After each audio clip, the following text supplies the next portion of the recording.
How are you? Still waking up, still drinking coffee. Otherwise, just fine.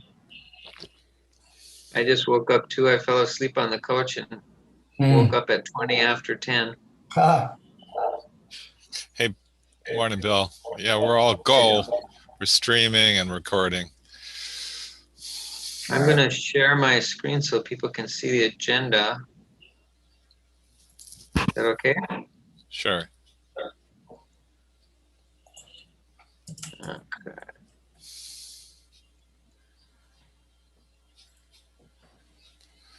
I got some dandelion tea. Hmm. It's kind of nasty, but I think it's good for you. Sort of tastes like burnt dirt or something. Hmm. Doesn't sound very inviting. I'll No, stick I with don't think I'll coffee. try it. It's an acquired taste. Well, hey, it has character. I'll I give it that. character it has, I would imagine. So Barb Eisenberg said she will be here for the second half of the meeting. Well, I'll be here until about 12, as usual. I have another meeting at 12. Okay. So here's a little Zoom tip, Bill. If you want to make that document bigger, you can. There's a little handle kind of in the middle of the screen. You can slide that to your right. Handle on the middle of the screen. It's two parallel lines. It's sort of an eye test. So you see he's got his agenda, and then on the right hand side,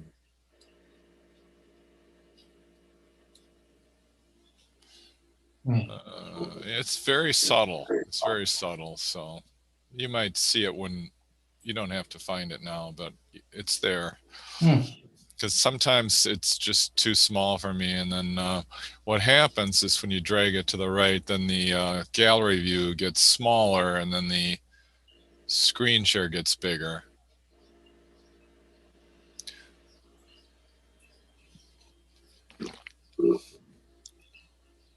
Yeah, I would say if you could make that font a little bit bigger, that's going to help people read it. It's pretty small. You mean make it bigger now? Yeah, if you could, Greg, you can hold down Control Plus. Control Yeah, plus. hold down the Control key and then just tap plus once. You mean plus up on the top? That's for you to figure out. Plus is, what would a 4-year-old do? I don't know. do I have to do a shift thing to get plus? Because plus is on top of one of my keys. My muscles know what to do, but my brain doesn't know what to tell you. So on the top of my keyboard is numbers. And then Well, I know what I'm saying is experiment. I would just try the simplest thing. Hold down the Control key, and if it's the plus equals, just hold down Control and the equals. Okay. It's actually hold down Control and then tap equals. It brings up a box that says, well, you can see it, right? 120%. Then select one of those, yeah. 150%. No, I don't think you shared your entire screen. You just shared Chrome, so we can't see everything. I just shared what? I think all you shared was Chrome. If you had shared your entire screen, we might have been able to see the pop-up. Oh, the pop-up came up right in front of the agenda. Right, but that might be considered part of what's known as the entire screen. Oh, I see. Yeah, so when I pressed equals holding the control button, first time it brought up a box that said 120%, and then the second time it brought up a box saying 150%. Okay, that's weird. Enough on that. I'll be quiet now. Okay. Wow. So let's see, 10:35. Who are we expecting that's not here? I talked to Mike. Patty last night, and it sounded like she wasn't going to be here because she's got family visiting from out of town. So I don't really So expect her. Mike, Barbara Dahlgren. Let's see who else. Seems maybe it's worth waiting for Mike. Barb tends to be 20 minutes late, right?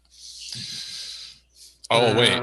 No, Barb is in Cook County, I think, with family. So, Yeah, she's still planning on zooming in. okay. I talked to her yesterday. Let's see who else to answer Bill's question. We haven't seen Jennifer in quite a while. No, Jennifer had a really difficult time with her class that she was taking. And now I think she's out of class, but she's like overwhelmed with, well, it's, personal stuff, but she's taking a associate's course, associate's degree course. Mhm. And when she gets done with one class, she gets to prep for the next class, and she really has her hands full with that. So she's hasn't been able to Yeah, participate. so she seems dedicated. Like, I think she'll surface when she has more time. Mm-hmm. She did influence me. She got, but I revert back to my old habits. She influenced me to always put a graphic in a post. And I just see myself reverting back to my old habits of not doing that. And I caught myself. And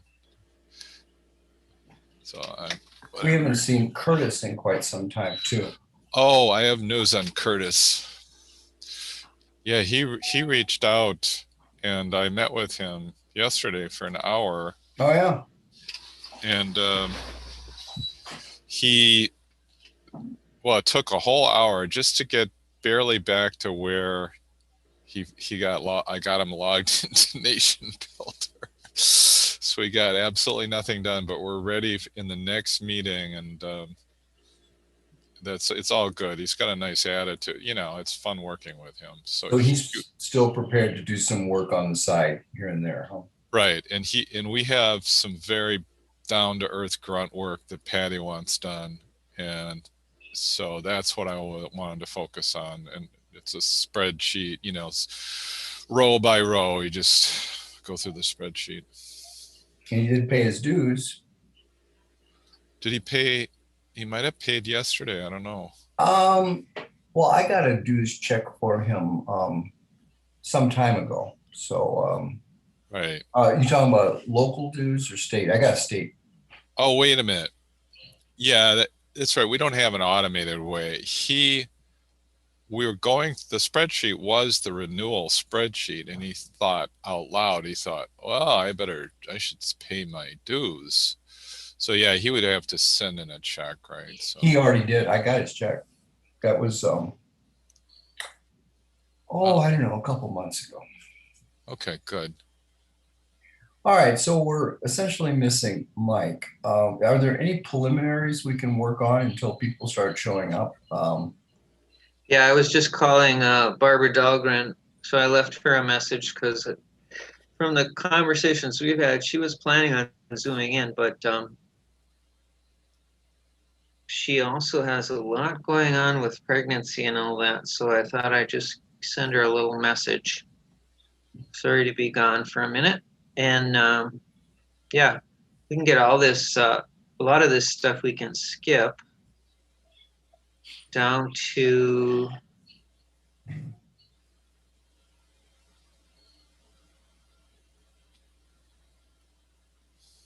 I don't think there's anything on the co-chair report that you guys can't read that you need to know. It needs explaining. Secretary report.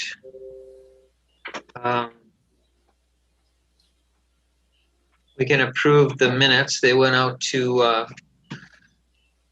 the whole list, and nobody has come back saying there was any problem with them. So I'll move that we, or make a proposal that we approve the minutes. Any stand-asides, blocks, anything? No, No. Okay, they're approved. Treasurer's report, like I said, Bar Reisenberg said she'll be here for the second half of the meeting, but she did send me an update. So for some reason, we got some money in checking. So our amount in checking went up to $581.45.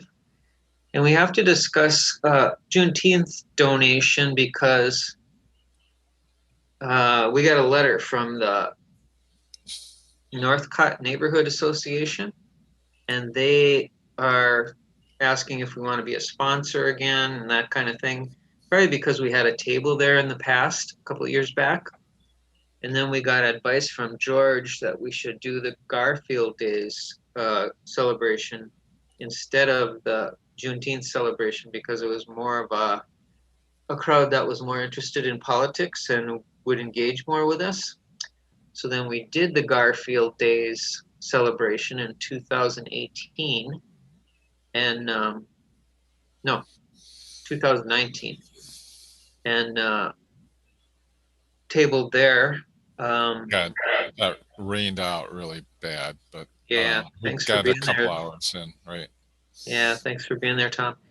And so Mike and I talked about it when we were putting the agenda together, and he felt that we could put this under the treasurer's report and just make a donation to Juneteenth, but also because it's well, that's the part we can deal with right here. So any suggestions on a donation? We well, just I have a question. I mean, sure.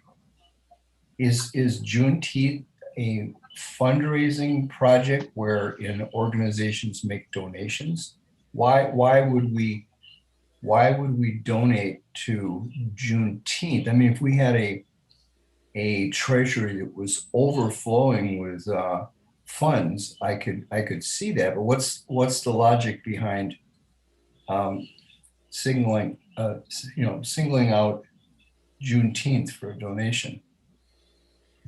I think the logic behind it was, just support for the African American community, because this is, well, not just because it's the 50th anniversary celebration, but also because that festival tends to be very much different than a lot of the festivals in town. For one thing, it closes down early. There's not the funds that some of these other festivals have just because the community is depressed.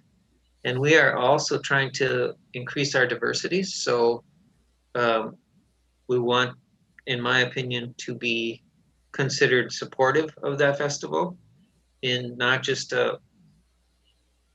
well, the only way, we'll talk about other ways we can be supportive of it later, but like Mike is talking about going there and leafleting with our Green New Deal flyers. And I'll do that too if somebody else is going. I'm not going to do it by myself. But so, yeah. Well, my question It is this Go ahead, part of Bill. a fundraising effort? Or is there Jennifer. an appeal? Is there an appeal that's been sent out that we would be responding to, or is it just a gratuitous contribution? Yeah, it's just a gratuitous contribution, but they did ask us to be a sponsor, and I didn't finish my my information to you guys on that. Hi, Jennifer. Hey, Jennifer. Good to see you. And so when, they have a number of levels of sponsorship, but the lowest level was like $225.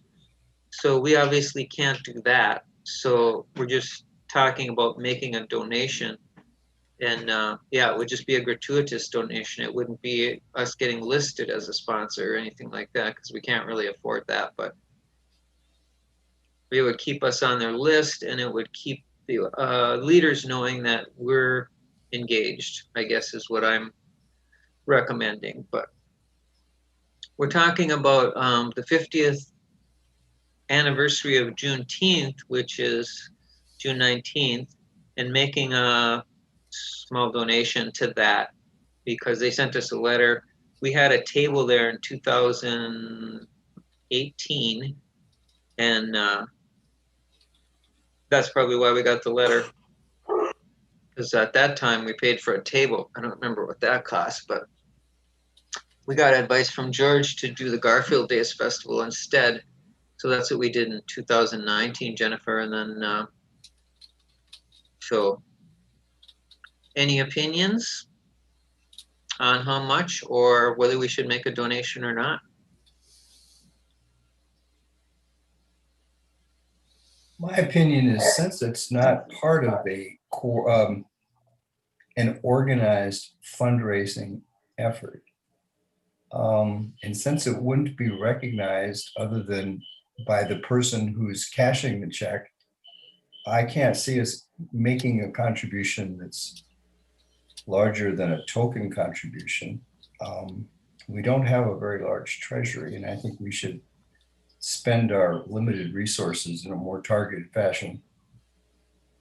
So I wouldn't be opposed to a very small contribution.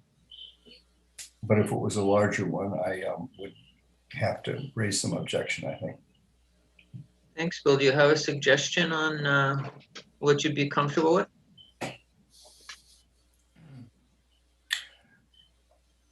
I don't know, 25 or 50, something like that.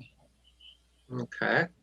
Anybody have an opinion on 25 or 50? Which one would anybody prefer? 25. I'm going to be submitting a bill for the website. So that what'll that be? That'll be another $40 to $60, I think. Just so you have a heads up. Pass. Good. Okay. Anybody else? Hearing no other comments, we have $25 on the table, and any stand-asides, any blocks? Okay, $25 it is then. And we do need someone to take minutes. Does someone want to do that until we have somebody else to do it? Well, since I won't be at the whole meeting, I don't think I'm a good candidate. Okay. If you could give me rights to the document, the agenda, I could. Sure. Let's see. Although I was going to multitask during the meeting, that means I can't multitask. So yeah, I'm going to just stop my share and go in and give you rights to that document.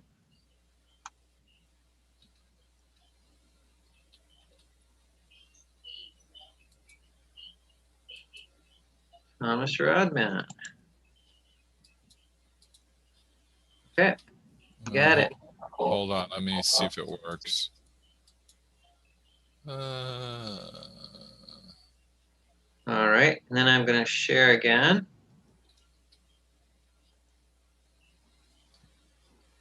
Okay, so membership committee, let's see, that's Patty. She's not going to be here today, but let's see. Yeah, and the membership committee meets every month almost without fail, but this month was our fail. I think it's primarily because of Patty's family obligations. So I suspect we'll be back on track next month. Okay, and just to give everybody kind of a little break, in summer it is hard to get people to come to a meeting. So, Mike McCallister's late. That's very unusual too. Yeah, so we're going to experience that. I won't be here in July. Mike's going to do the meeting in July facilitation because I have a wedding on that day, and we decided to just have him do the facilitation rather than changing our time or our weekend for our meeting. Do you want to say anything about membership, Bill, before we move on?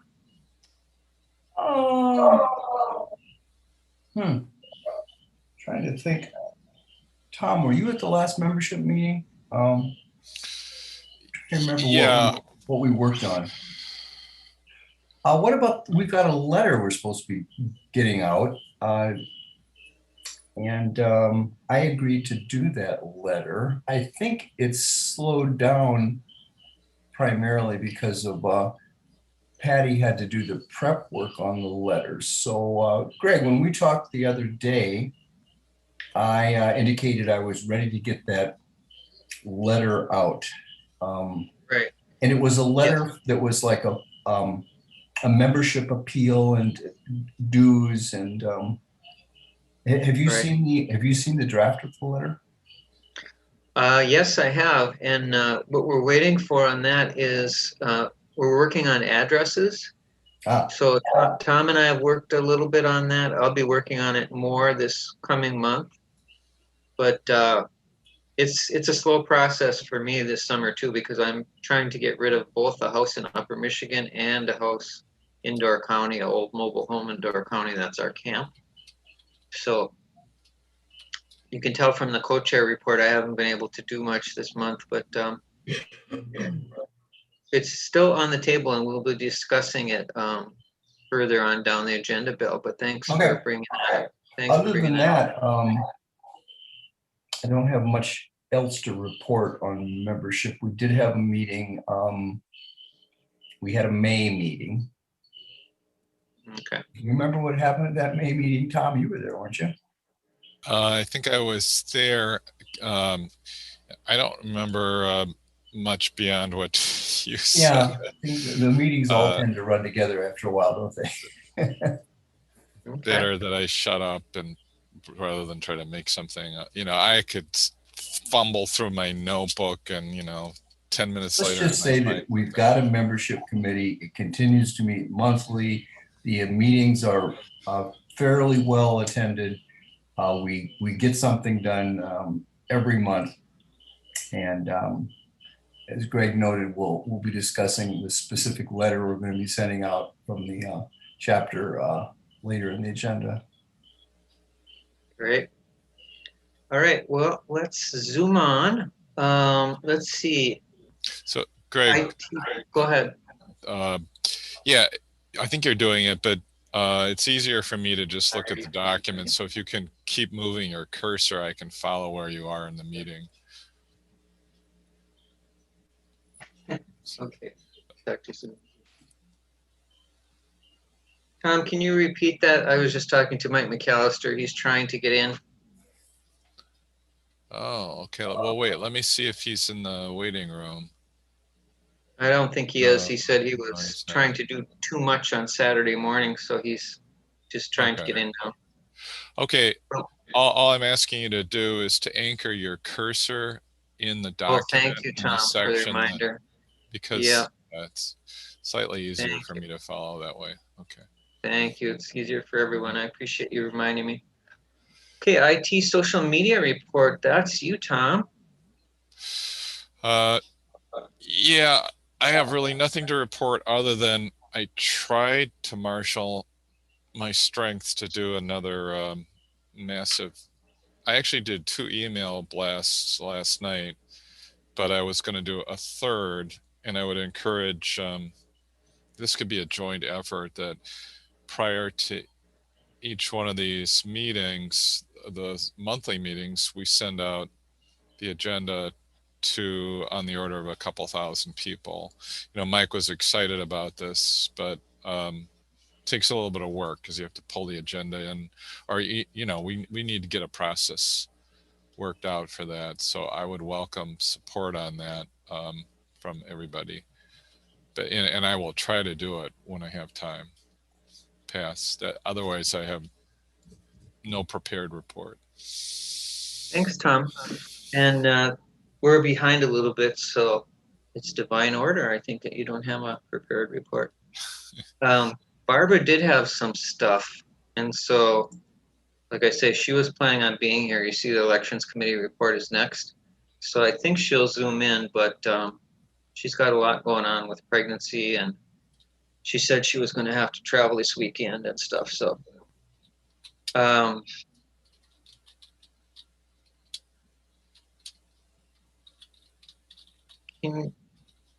okay, and let's see. So Tom, are you typing the minutes into the actual agenda? That's what I'm doing. Yeah. Okay, if you're gonna do that, oh yeah, you Oh, put here, the, I'll put it like a little annotation, a little double okay, back, so that it's my comments. as far as the election committee report goes, one thing Barbara doesn't know about is Fabi called me yesterday, and he's now the political director or a political director for Voces, and he was saying that they're doing a march that we'll talk about in the announcements, and would we participate, blah, blah, blah. But he also said that now that he's a political director for Voces, he can encourage endorsement of our candidates by Voces. So we should send candidates his way as soon as we get somebody, and he will try to get Voces to endorse them. So that was nice. And we'll talk more about that when Barbara gets here. Which Bobby is that? Bobby Maldonado, he's, I don't know if he's still on the county board in Racine. Yeah. Okay, all right. Remember him? Yeah, okay, so outreach committee report, Mike will be here in a minute. The volunteer job openings haven't changed. Jennifer, can you see those? Mhm. Yeah? Okay, so if there's anything there that you're interested in, since you haven't been able to come for a while, just tell me. And we can move on to team building, team skills.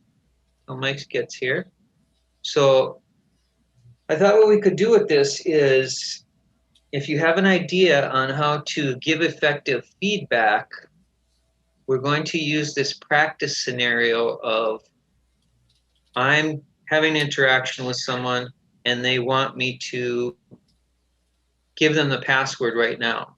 So they're demanding, I want the password right now. You see that in parentheses there for quotations? That's a quotation. Let me catch up here. Okay. Okay, yeah, there I am. Okay. I see it. Yep. So the put it in the chat, but just send it to me. Don't send it to the whole group. And then I'll be able to see and give feedback. You know, we'll choose the ones that are appropriate to share with everyone. Okay. So do you want me to? Well, you're running this, but I mean, I remember the event, so. yeah, no, it's just an example. No, we don't hear anything. It was a very dramatic demand, like. Right. They wanted it within a minute. Okay. Yeah. So right. we don't have to so Tom gave us this example last time, and we're gonna use it as an example this time, but we only have 5 minutes. So go ahead and think about how you would respond to someone that's being very demanding like that. And, use the skills that we've talked about to give effective feedback. So these are the skills that I'm going to stop the share on this for a second. So these are the skills that we're working on, right? Fairness, concern, effectiveness, and pleasantness. Can you see that, Jennifer? fairness, concern, effectiveness, and pleasantness. Okay, so we're gonna try to incorporate those in the feedback that you would give to this person. That's, I want that. What's that called? I'm not sharing my screen. Password. I want the password right now. And put it in the chat, but just to me. Don't put it to everyone, and that way we can use the examples that people give us that are effective. So one of the things we could do is talk about how I'm going to give this feedback. Am I going to give the feedback to the person about their demanding voice tone? Am I going to give it to them in front of the other person that's at the meeting? There's 3 people at this meeting. Or am I going to give it to them privately? What would be the most effective way to give them feedback? You know, you're asking us to do all this stuff. How are we supposed to compose a reply while you're talking? Just put it in the chat, but put it directly to me, not to everyone. Yeah, I understand, but that's what I'm doing. And then I type, and then I hear you saying something else. So at some point, Sorry, we need some much. silence so we can actually type. Yeah, and you don't have to type a whole response. You know, like you could just do the intro, what you would say first, and let somebody else come up with the rest of other parts of the interaction. You don't have to do any of it, really. It's just, you know, the opportunity is here to be interactive. I got to turn the fan on. It's getting too hot in here. And I think I'll turn the air on. I'll be right back. I have to turn the air on. It's way too hot.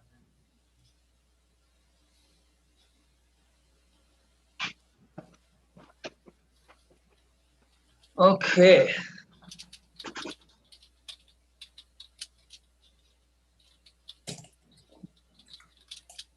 Okay.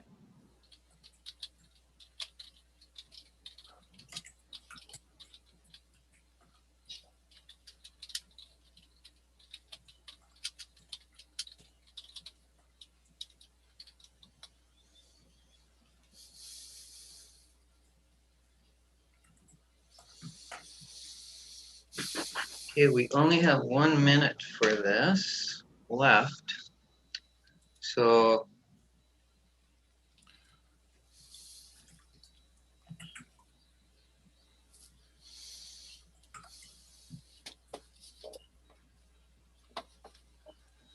I have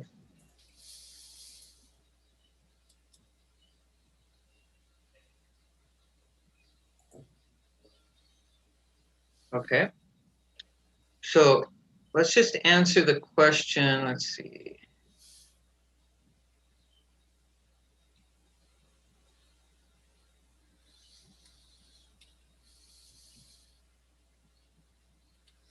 Let's just answer the question of what would be the best way to give this feedback, privately or in front of the other person?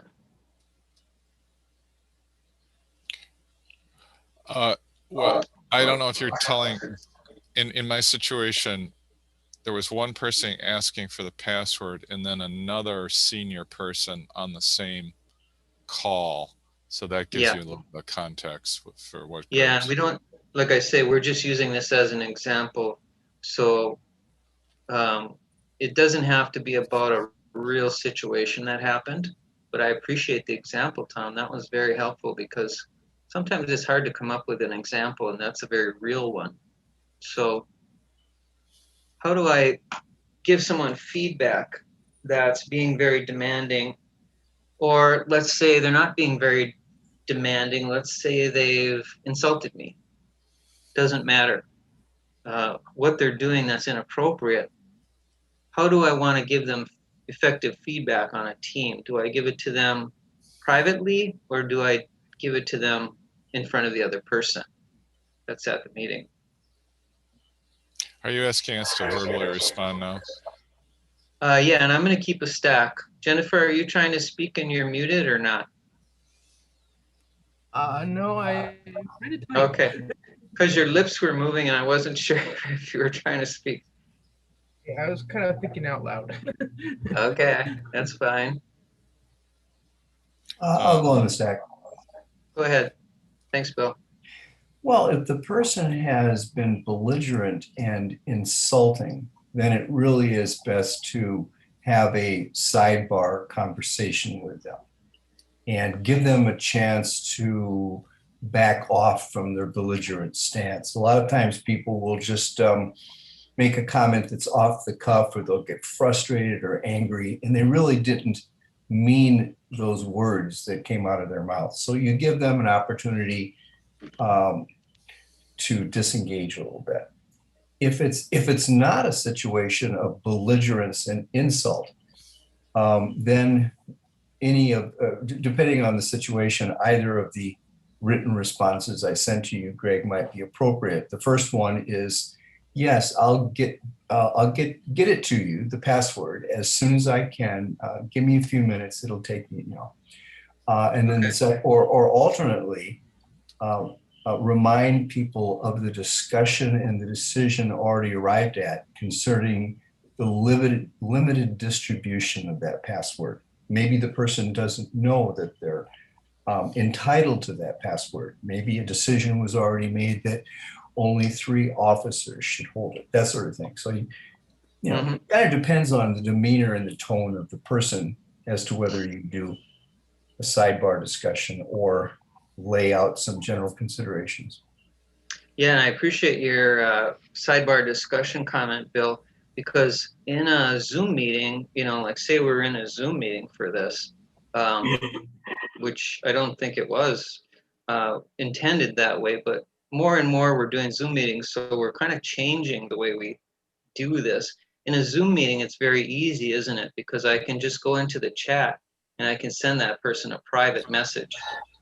But yeah, so we're going to have to move on, but we're going to continue this next time unless there's an objection, because it'll give people time to think about it. And then next time we can have a little bit more of a discussion.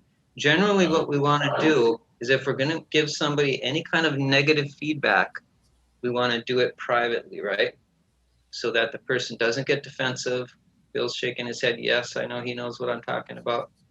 So the person doesn't get defensive, and they're more likely to hear what we're saying to them, right? Rather than getting all nervous about it and freaking out, whatever. I'm going to share my screen, so I go back to the agenda. Tom Stack. Go ahead, Tom. So I'll keep it short. I think it's better if I don't say, it's better to let everybody respond. And then I would be the last person. So I'm just, because I was in that situation. So if we want to defer it until the next meeting. Yeah, next meeting. Okay. So you can, yeah. All right. So, and then we have to talk for a minute about managing dynamic complex change, because now we're almost to the game plan here. We're just on resources and personnel. And again, I'm just going to show this quick. So here's this that we've seen many times, right? Here's the game plan at the end, and then the actual change. So we're just down to resources and personnel, which in the summer, it's going to seem like, wow, we don't have much resources because we don't have much personnel. But that's going to happen in the summer, especially when we're coming off of this pandemic. People are like, finally I can, meet with my family. I can do the things I haven't been able to do. So hopefully you'll be patient with everybody and just realize it's not that they aren't Greens anymore. It's just that they're trying to get done what they can get done now that the pandemic's over. So I'm speaking for myself, especially with trying to get rid of 2 houses this summer. So let's see, I'm going to share my screen again, agenda. And we're back to our educational component. So this educational component, what's happening with the global warming thing is that in Milwaukee, we're having a situation where the people that are doing the protest down in front of the Wells Fargo and the Chase banks are the 350 folks mostly. We do have a person there from Peace Action that shows up consistently, and Pam is also a Green Party member. And then I show up there consistently. And what's happening is Sam Michael also showed up 2 weeks ago. And he said that, so we were asking him, what do you think, Sam, about getting young people engaged in this? You know, what's preventing them from getting engaged? And he said he thinks that the best way to get more young people engaged is to connect environmental racism to global warming, because the people that he's hanging out with, and he had been an activist recently in California. He said what he's seeing is that the young people that he's associating with as an activist are really into racial justice right now. So they're really showing up for that, and they're really motivated by that. They're feeling like, no, we're not going to have this anymore. So connecting the whole environmental racism issue to global warming, which of course it's a major connection, he felt would get more people involved, especially young people. And then I talked to a psychotherapist, actually my sister's psychotherapist, who, because my sister was a psychotherapist, I have a lot of confidence that when she chose a psychotherapist, she chose wisely. And she chose this woman from Madison. And I got to sit in on a couple of their sessions when my sister was dealing with her depression. And she said that her daughter, this psychotherapist, told me that her daughter is a global warming activist. She's in college in California. And she said that what she would do if she was trying to engage young people, and maybe you guys can all do this, is she would ask them questions like, what are other ways to affect global warming? Why aren't you involved? Or why wouldn't you participate? Those kind of things to kind of get them motivated, because I had said to my family, I had asked my young nieces and nephews, great nieces and nephews as well, when we were playing cards one time. I said, so is this a disaster movie that we're in here? Or is this global warming thing real? You know, and they're all like, well, no, it's real, you know. But at the same time, they're not really involved. They're not like Jennifer, a young woman who is actually involved in the Green Party, you know, to deal with this. So those are just some suggestions from Sam Michael, and also from a psychotherapist. And let's see how much time we have for this. We have another 3 minutes if somebody wants to comment on that as far as our any stuff that you're having in your family or your experience with other people as far as getting them involved in the global warming issue. Go ahead, Tom. I gotta focus on Zoom. Oh, okay, I'm letting Mike in, I think. Okay. Yeah, I was just gonna say that periodically what comes up for me, I think there's the Zoomers and the Boomers and the Generation X, and I think I was trying to ignore all those different things, but I think from time to time it's worth and the millennials, right? I think it's worth reviewing. I think the generation up and coming right now are the Zoomers, and the Zoomers are they're rebelling against, like they always do, right? And it might end up being a good thing. So just to get a perspective that might help us if we review those different generations. Stack Bill. I'm kind of a I don't know what side of the boomer. I'm a younger boomer, but I'm not the youngest. Pass. Okay, I'm gonna just ask a question. I put myself on the stack and then Bill.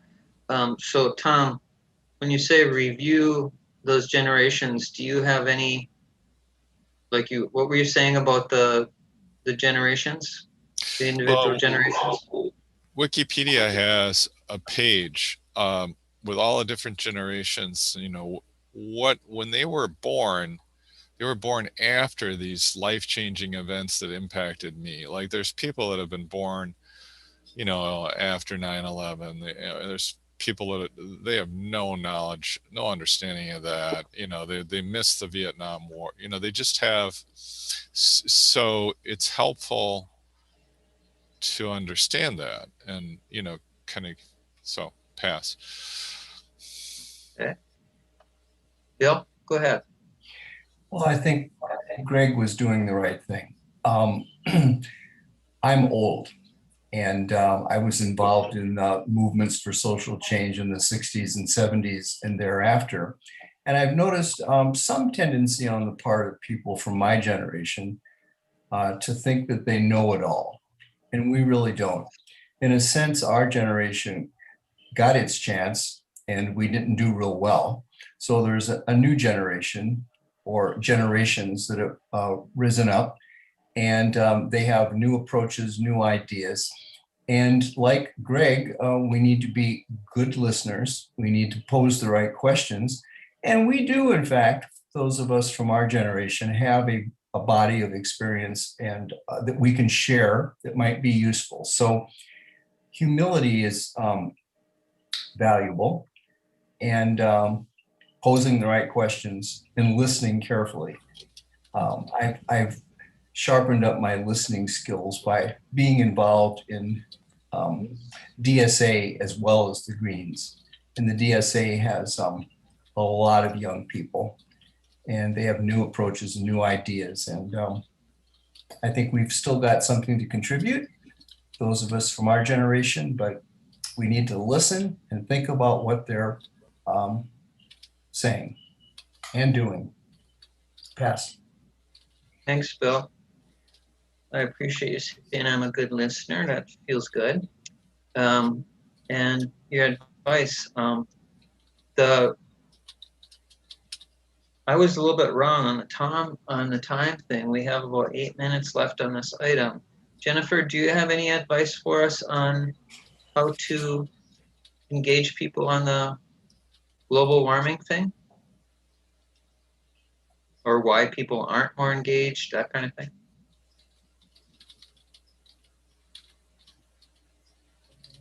I can't think of anything at the moment. Okay.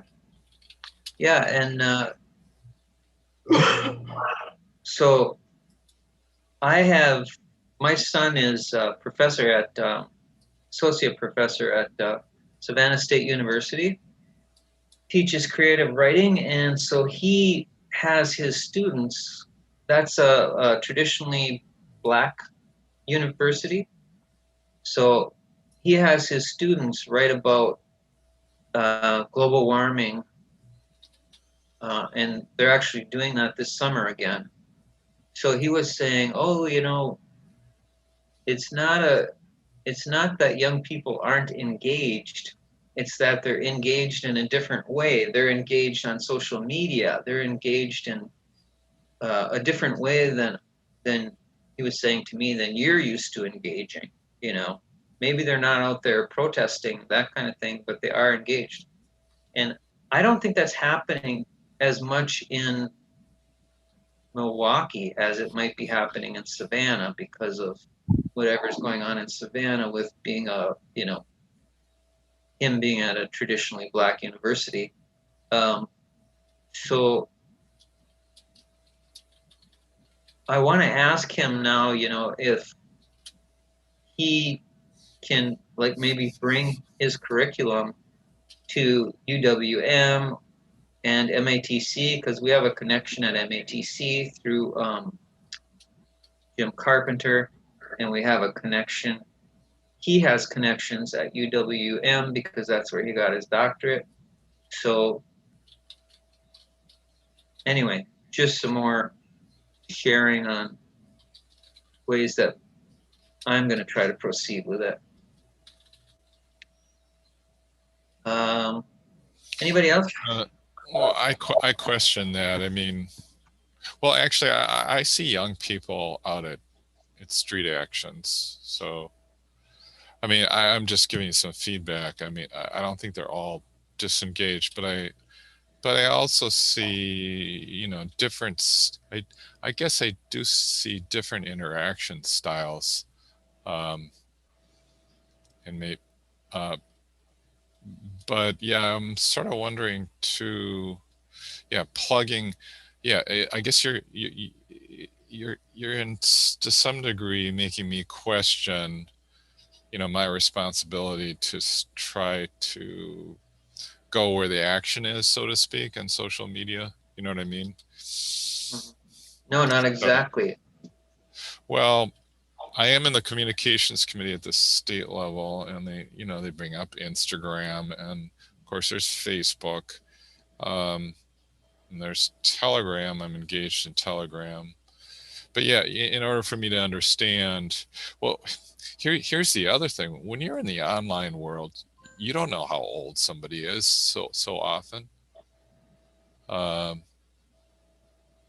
just got a message from Dave Schwab. So that's kind of a challenge. How do you know what I mean?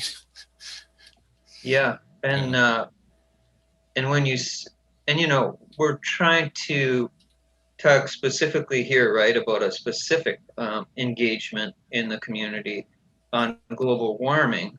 So what I'm seeing with the 350 action is, an occasional young person will show up, but why aren't young people, my question is, why aren't young people more engaged? Like, the Greta Thunberg group, we don't have a group like that in Milwaukee. Oh, they were really, young people were really engaged that one summer. Those 5 women, they would meet, outside in front of the city hall and so forth. So that's changed, I guess you're saying.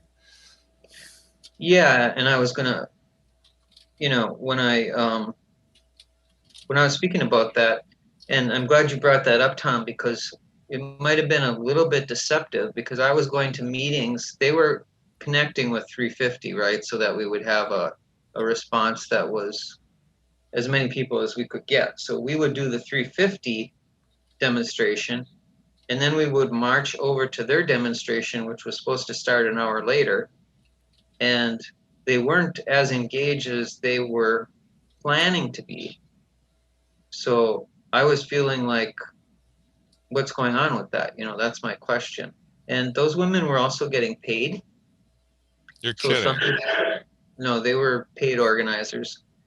And so, that was another, that's part of my whole question is why aren't young people more engaged? Because it's going to affect them more than it's going to affect me. I'm old. And so I'm going to, I have you on the stack, Tom. I'll be done in a minute. So I have, I'm wondering, it's not going to affect me that much because I'm not going to be here that long anyway. It's just the way life is. But why aren't young people like really concerned? And I have opinions about that, but, and I'll share them if there's time, but go ahead, Tom. Oh, no, I didn't. I'm not on the stack. Pass. Okay. So my opinion about why they're not more engaged is, like they're going to school, they're working, they're wanting to raise children, they're wanting to have a car, they're wanting to have a house, all the things that we've already experienced, right? And they're looking at it and saying, well, it's too big. I can't do anything about that. So I'm just gonna live the life that I want to live, this dream life, you know? So kind of in denial about it, maybe. Any other opinions on that? We have 1 minute. Zach? Go ahead, Bill. Well, I think you kind of answered the question by a statement that you made earlier concerning the extraordinary involvement of young people around racial justice issues. There are tens of thousands of young people in motion and have been over the last year or so, Black Lives Matter and related movements.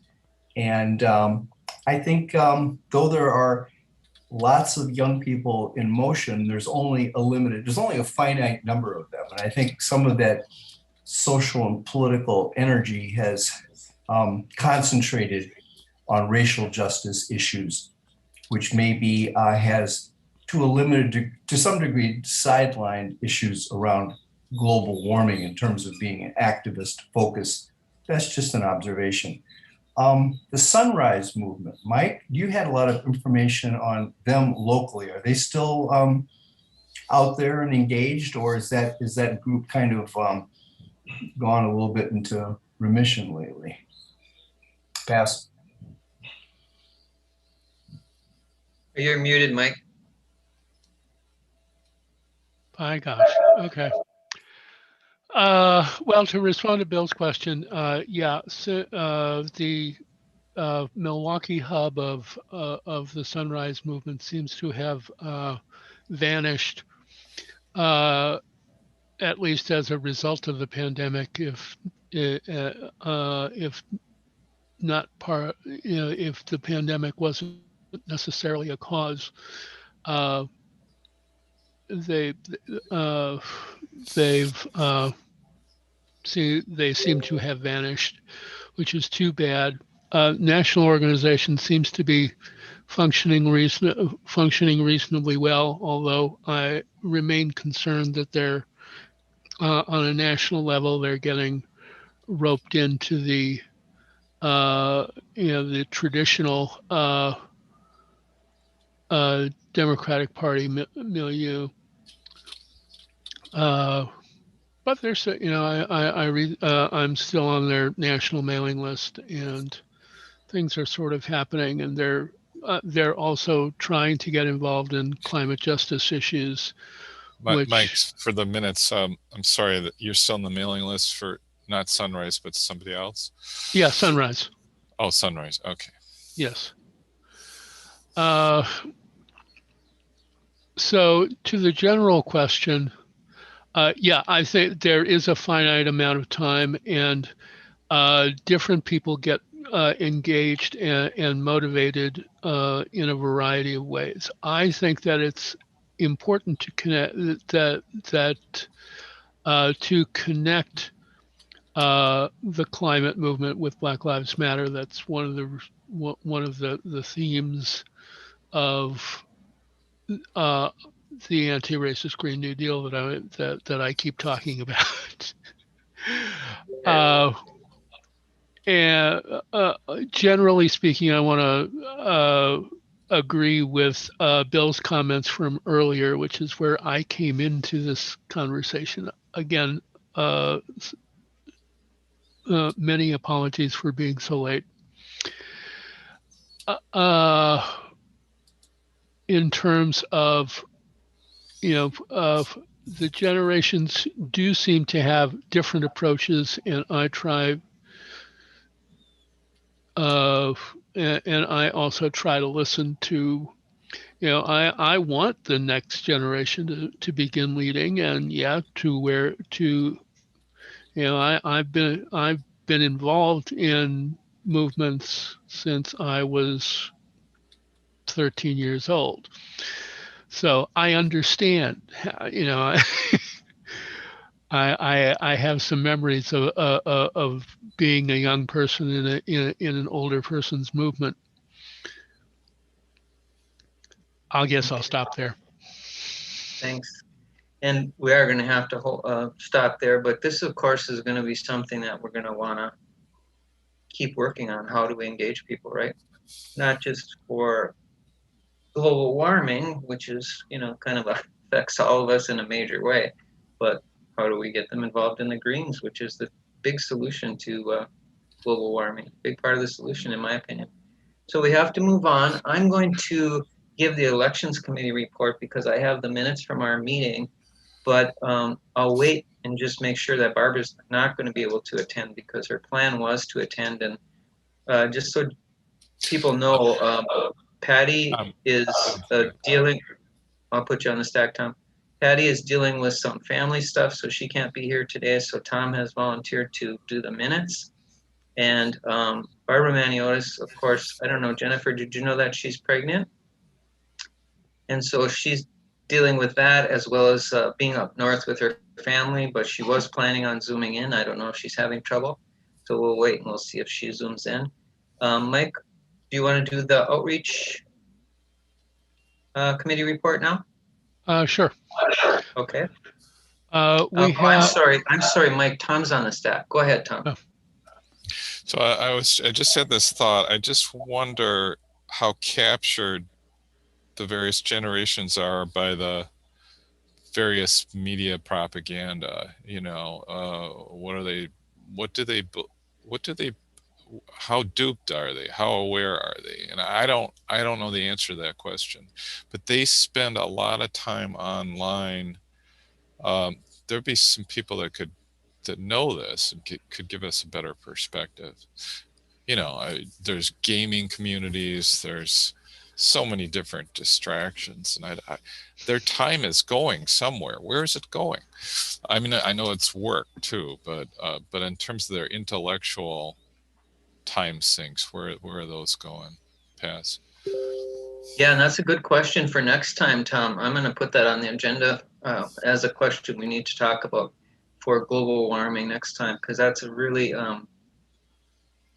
thing that we need to know, right, if we're going to engage people. So, and just the whole fact that you were saying about, they spend a lot of time online, that's true.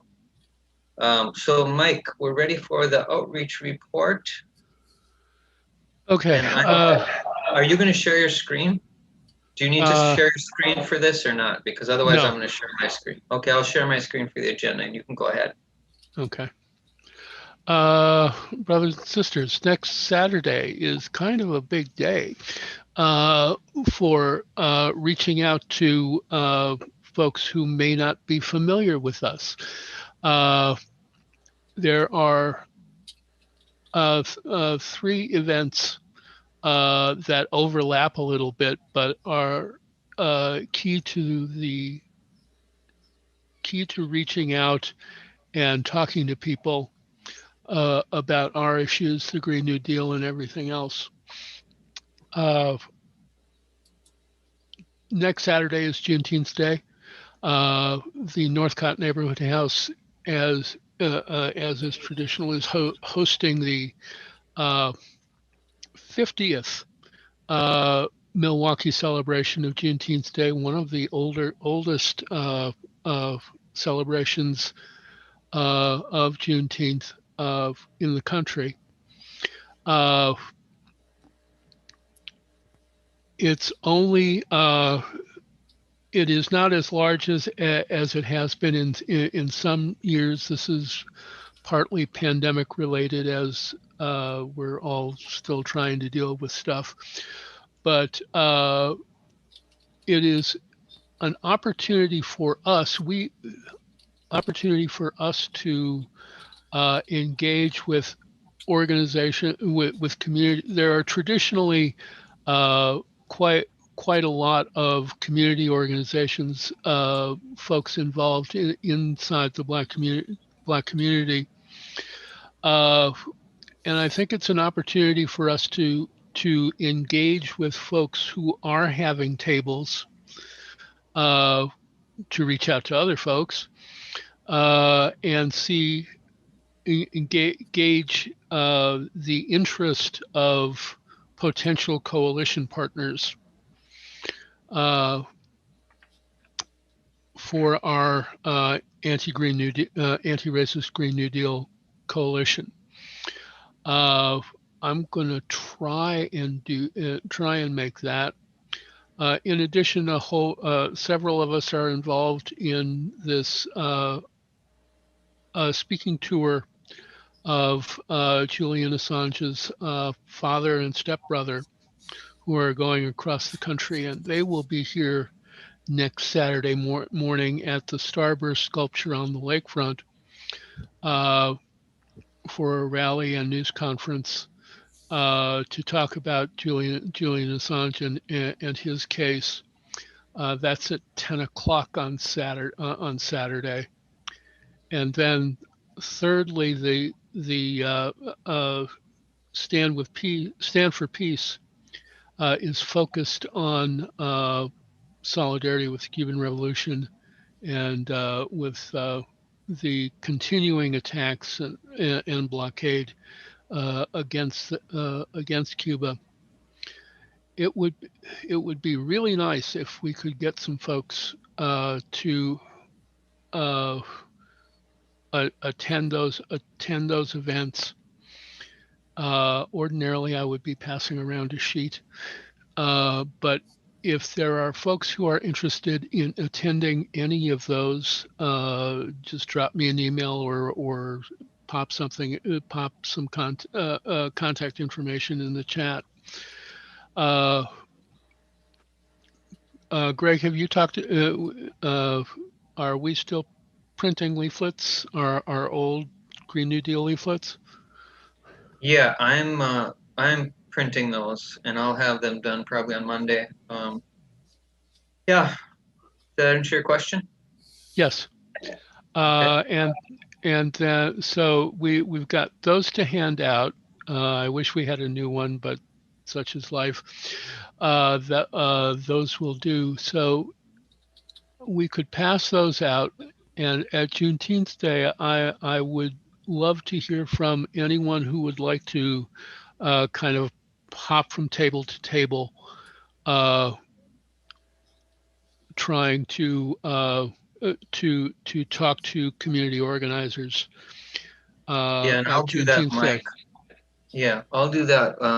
I already volunteered to do that at the outreach committee meeting, but like I told the group before you joined us, if someone else is going to do it, I'll do it, but I won't be able to do it alone. So, yeah, as I had said, I'll try to do that, but I don't know exactly the time. I don't think I can commit to a time. So if we're going to be outside and we have to coordinate something like that, we should all, be mindful of our phones maybe and communicate that way. And it's, part of the issue problem is that I could be completely wrong in terms of the numbers of organizations that will have tables. I do know that they had a meeting of the folks who had tables, who they refer to as vendors, and I know that there's going to be food vendors and that sort of thing. But I think that also includes the community organizations. On the other hand, I would note that I'm sure that there's going to be turnover in the course of the day at the tables. There's, and if some of us talk to different people from the same organization twice, that would be okay. But maybe I'll set up another Zoom call between the three of us, and we can sort of plan stuff. Sounds good, Mike. Thanks. Let me try and do that. We are a little bit behind, actually about 8 minutes behind. So because we got kind of a late start, and so if it's okay, whenever you're ready, Mike, we'll move on. Yes, that's it. We had a good meeting on Thursdays. Research progress continues, but we'll keep moving along. Okay. All right. So we're going to move on to our next item, which is let's see here. Sorry. Oh, Tom Stack Go related ahead, to Tom. so the coming up related to Assange. There's a Zoom cast coming up at 1 o'clock on Sunday. I sent out a mail blast, so that would be a good introduction to the issues if people could attend that. I may send out another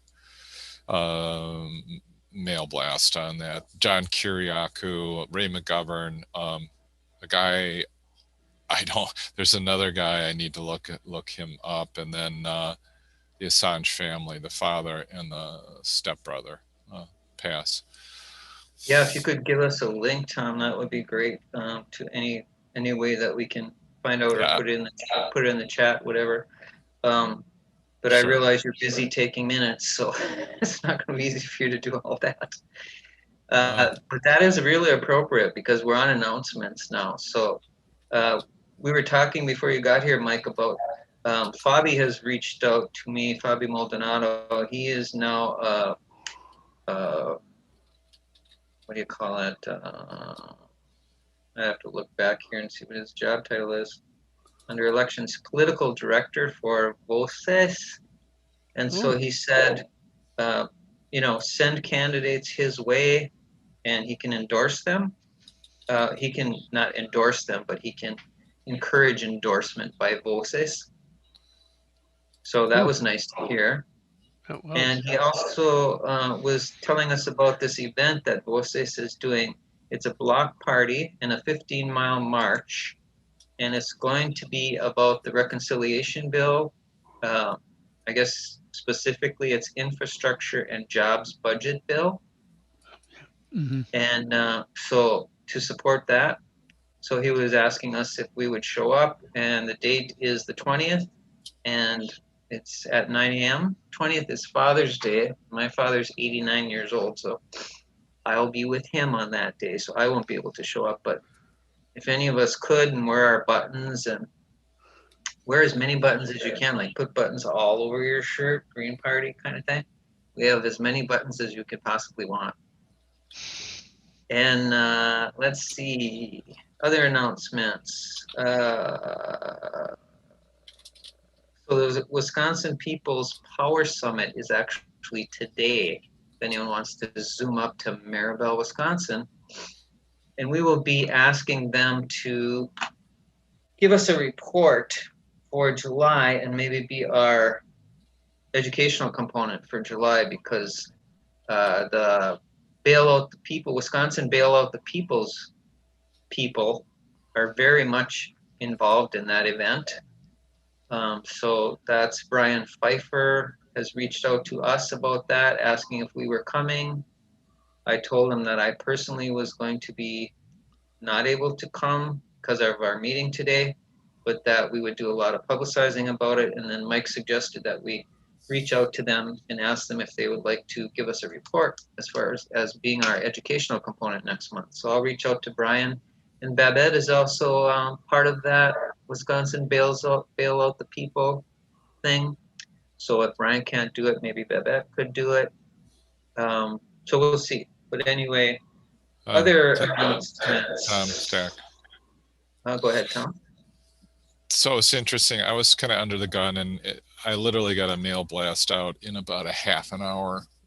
So I can teach people how to do that. And, that's something like we could promote that event by doing but I can't do everything. So like Mike, if you want to just review the process, and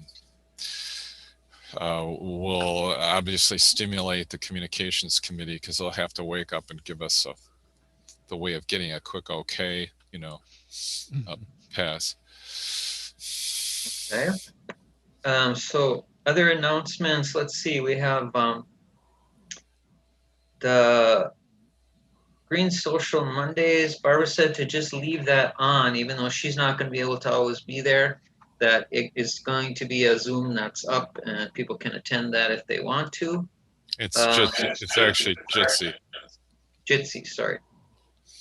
And this Raza database project is just available online if you want to check it out. Mike, Pam, and I were all very impressed with it. because it talks about, this is a data project on the systematic violence towards minorities through government forces. Is that a good description, Mike, would you say? Yes. Okay. And then, you can check that out. But what really shocked me was that actually Native Americans are the most affected by violence by the government, and usually police, but government forces in general.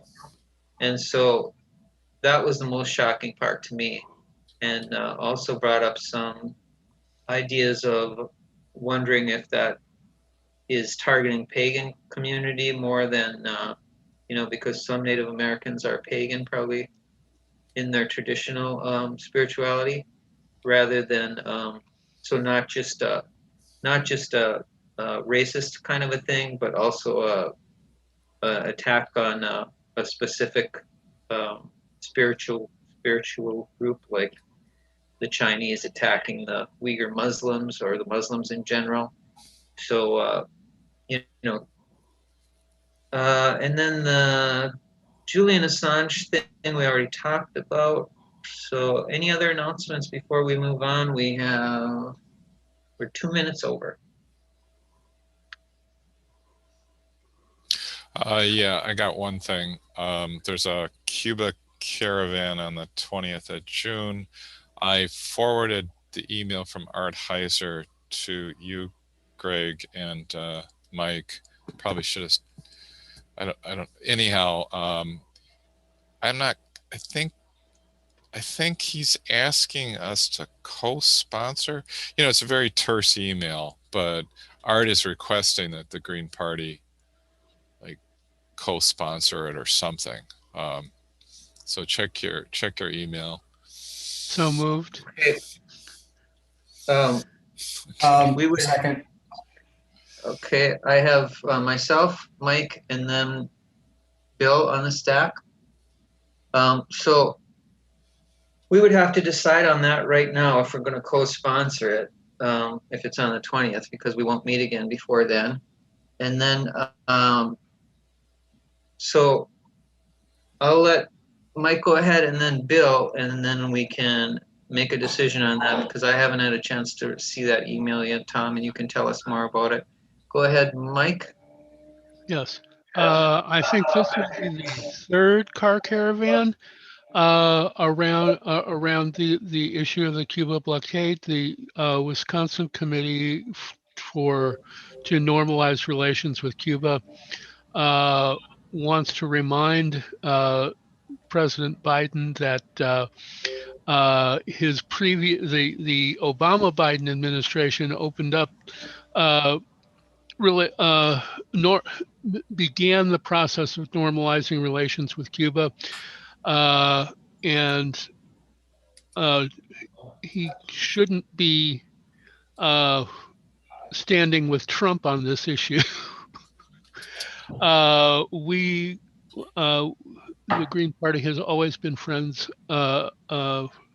with, if not the Cuban Revolution, the Cuban government at all times, but the Green Party has always stood against the blockade, and we should certainly have our names on the leaflet, on these car caravan leaflets going forward. I think Bill has been to one or both of the previous ones, and he can comment on the size of these events. Yes, I went to the first one. I had to miss the second one. My wife, Chris, is one of the leaders of the committee to normalize relations with Cuba, along with Art Heitzer and Babette. Those are the three people that are most active in it. And there were about, the first one I went to, I'd say there was around 70 people, maybe 40 to 50 cars, and they would do we did a car caravan throughout the Hispanic community to generate support for lifting the embargo and blockade of Cuba. I was at Art made a presentation to the last meeting of the DSA last month, and they unanimously endorsed not only these caravans, being a co-sponsor of the caravans, but they agreed to join in the organizing committee. So they assigned somebody from the leadership of DSA to be involved in helping organize these caravans each month. So Chris was at the last one, and she said it was comparable in size, 50 or 60 people. So I think we should take advantage of associating ourselves with this. It's in keeping with our traditional policies, as Mike pointed out, and any publicity for the Greens being a co-sponsor listed on the leaflets, it would be all to our advantage. So I would, I'd be in favor of doing this. Pass. Okay. Thanks, Bill, for that background. And I'm going to suggest, because we only have 1 minute left, or 2 minutes left actually, on this coalition updates, and we have some other things to talk about with coalition updates, that we quickly decide if we're going to sponsor this or not. I'm suggesting that we do. It doesn't cost us anything, and we've had a discussion about it. So are there any stand-asides or any blocks? Because I'm proposing that we do sponsor this. Okay, so we are sponsoring it, Tom. Go ahead. Please put that in the minutes. Yeah, and I'll put it in the minutes. And would you follow up to Art then, so it's off my plate? Or I will. Yeah, I wrote myself a okay. note. Okay, good. Why don't you follow up to Art, and I'll follow up to Chris to make sure that there's no break in the lines of communication and we are listed as co-sponsors. Thank you so much, Bill. That's a great idea. So what should I write? Do I write motion to co-sponsor passed, or do I say something else? The language. Yeah, that's fine. Okay. Yep. But, put specifically what we're talking. Oh, the Cuba Caravan. Okay, you got it. Yep. Okay. So another thing that's happening is the Poor People's Army. Let's see, get the one out, 350. We're going to have to speed through this a little bit.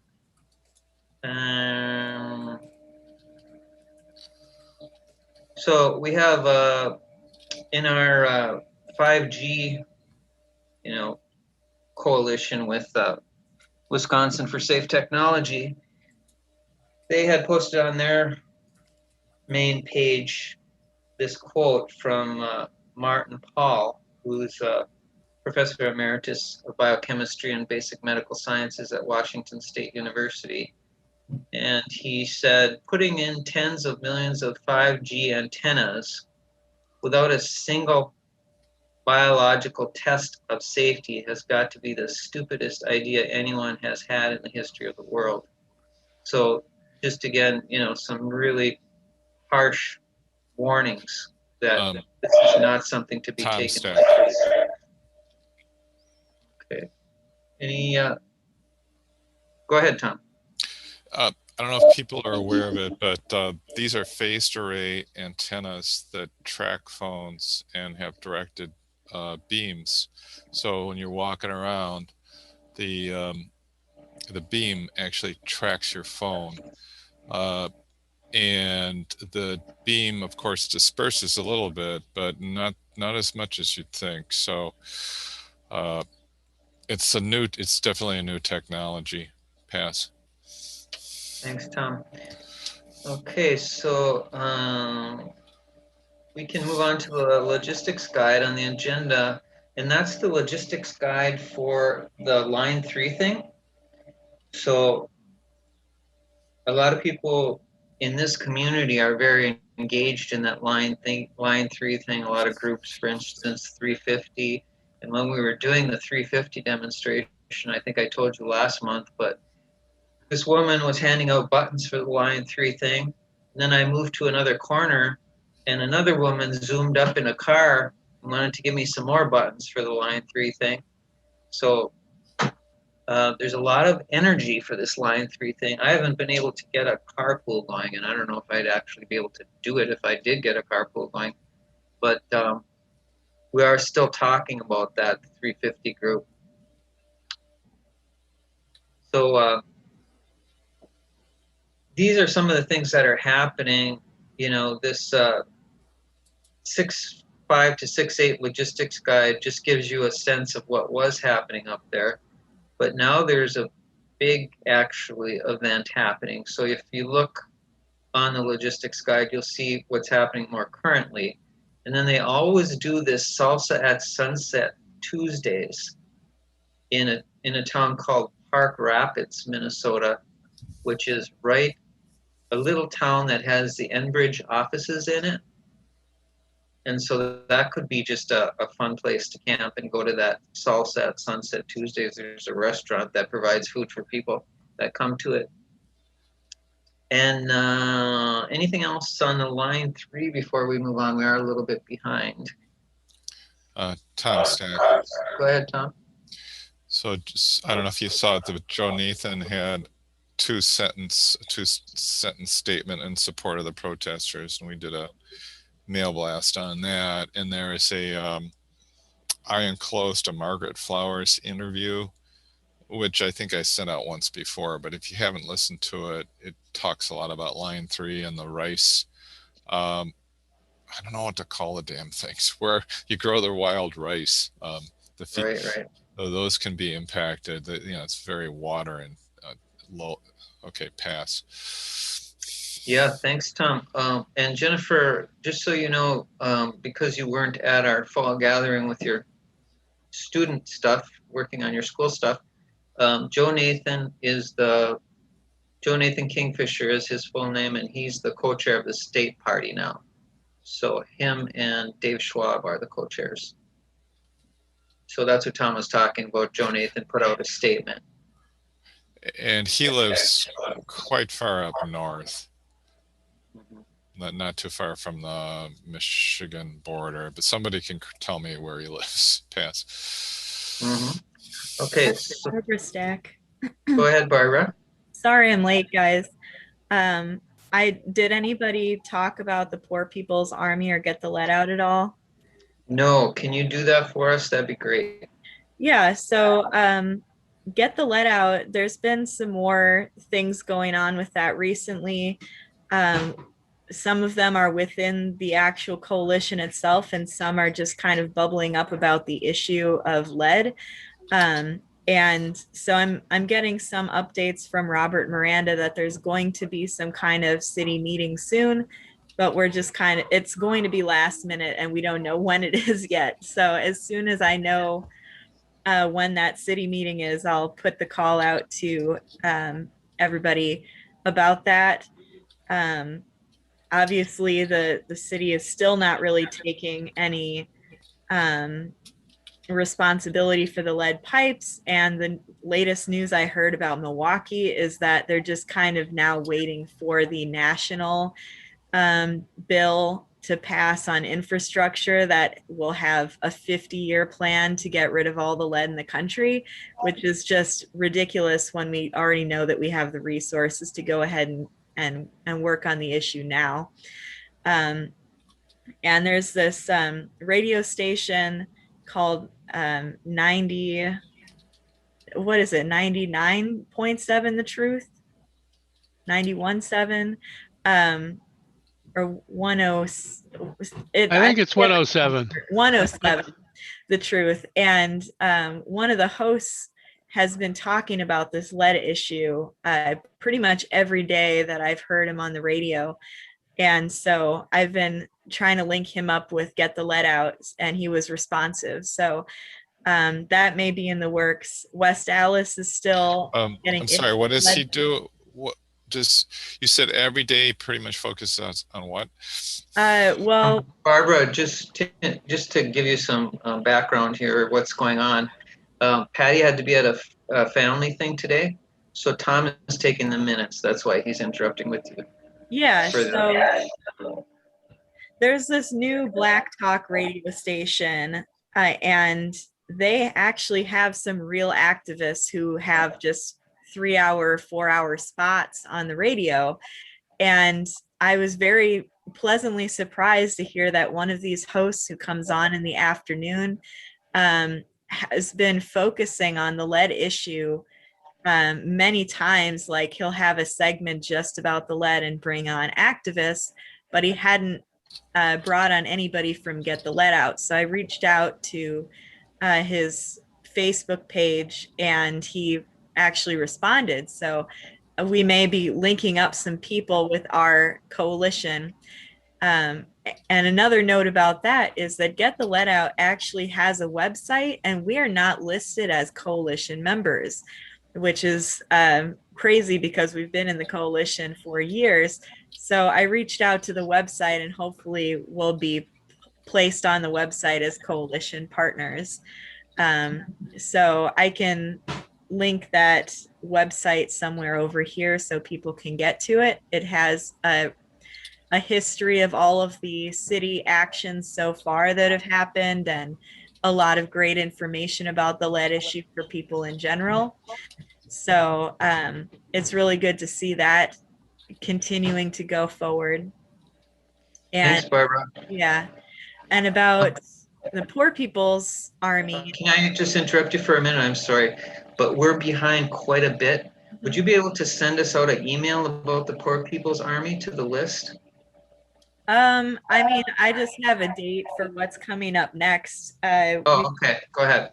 We've got the national call that they do every month is on the 22nd of June. It's at 3 p.m.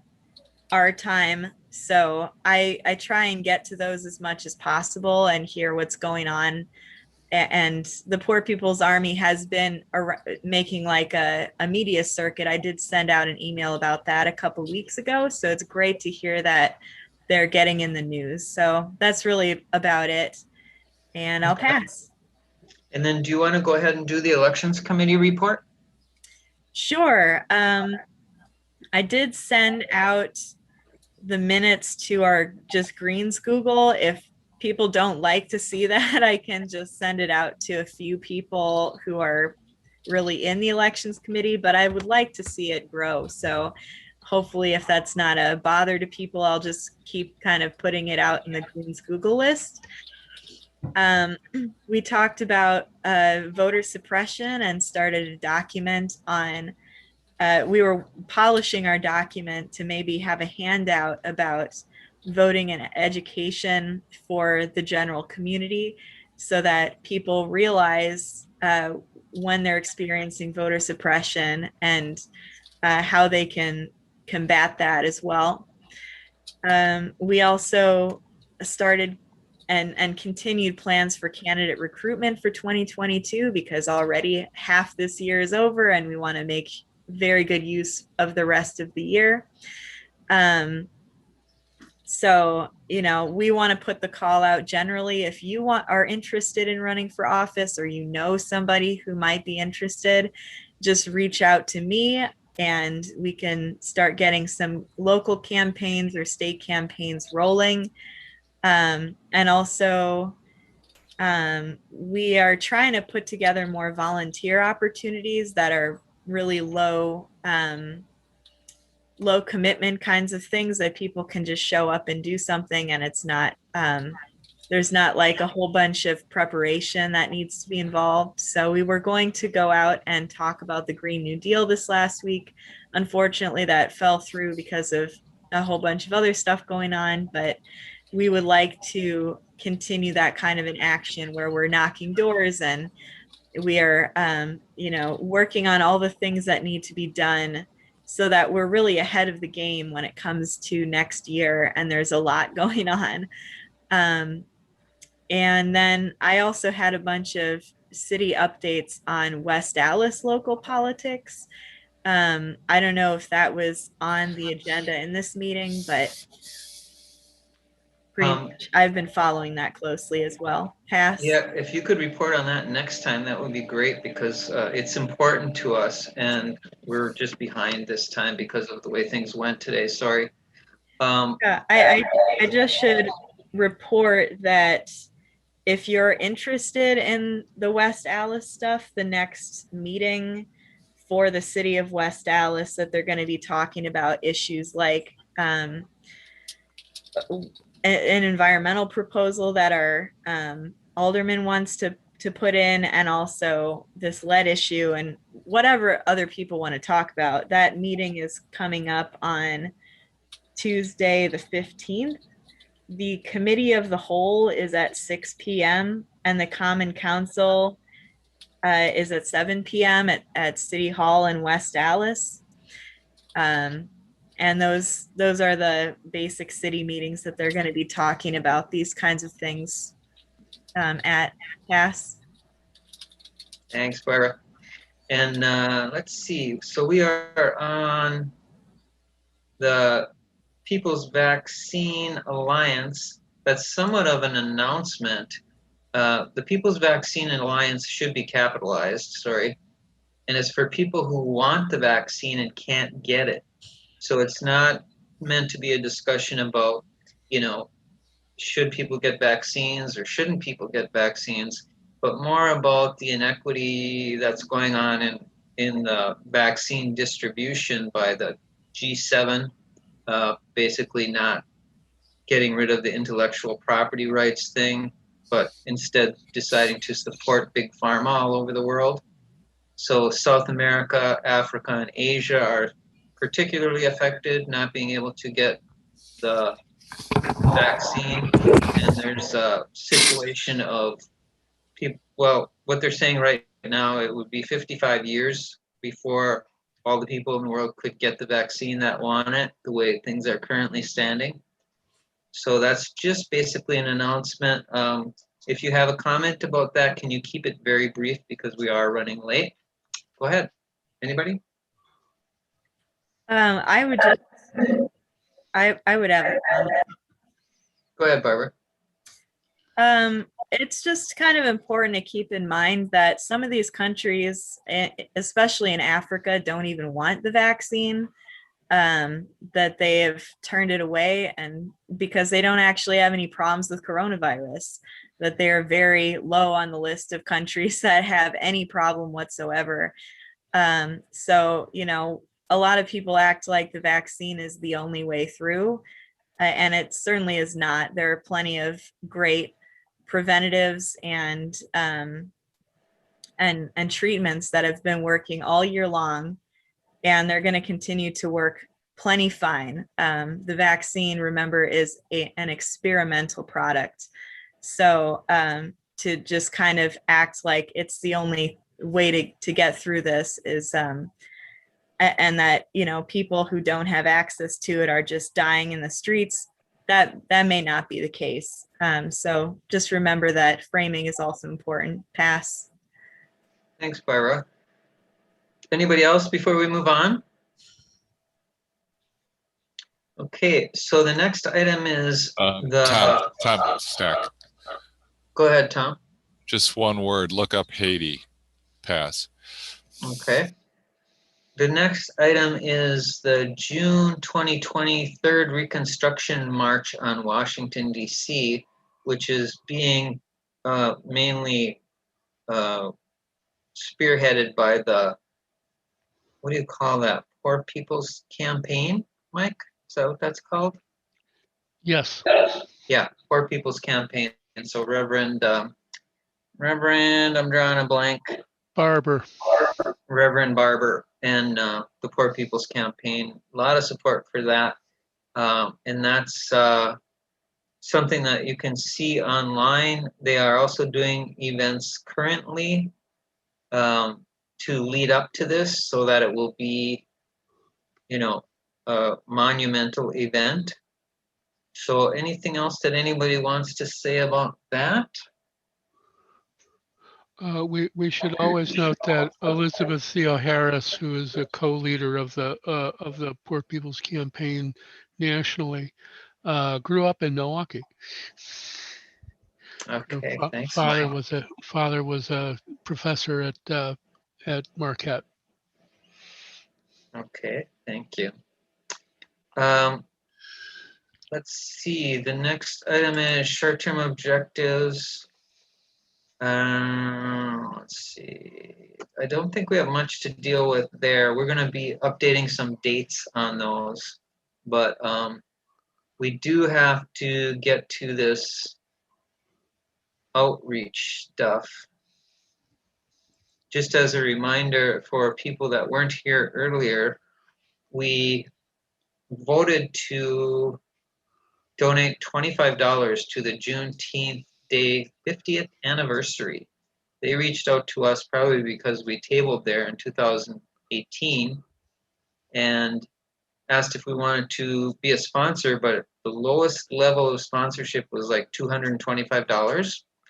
So instead we decided to just make a donation of $25, which we dealt with in the beginning of the meeting and consented on.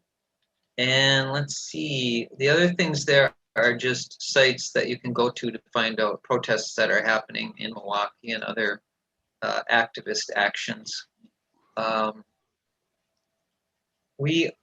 and I and Mike are going to have a Zoom meeting to talk about not tabling, but going around to the tables basically with our Green New Deal flyer that basically compares the Green New Deal that the Green Party has and the Green New Deal that the Democrats have on the same front page. People seem to like that. It's like, oh, really? You know, it really catches their interest. So it's been a very effective flyer.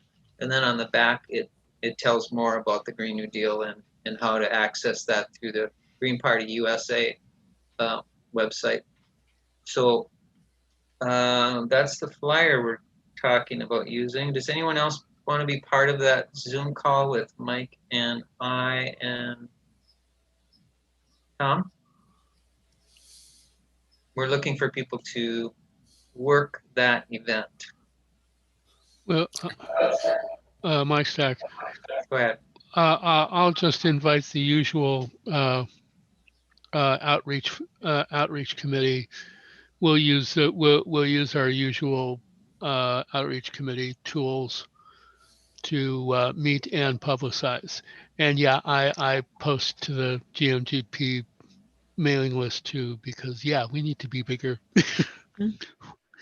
Yeah, thanks, Mike, for bringing that up, because what we do want is to be more diverse and, you know, to reach out to diverse communities so that we can support them and they see us as supportive. And thank you. What's the date and time again? Next Saturday. It's an all-day event. Yeah, Saturday. Juneteenth. But were you referring to the meeting, Barb? or I the- haven't talked about the meeting yet. I haven't thought about the meeting yet, except that we should have one. Yeah, Okay. Mike will put that out.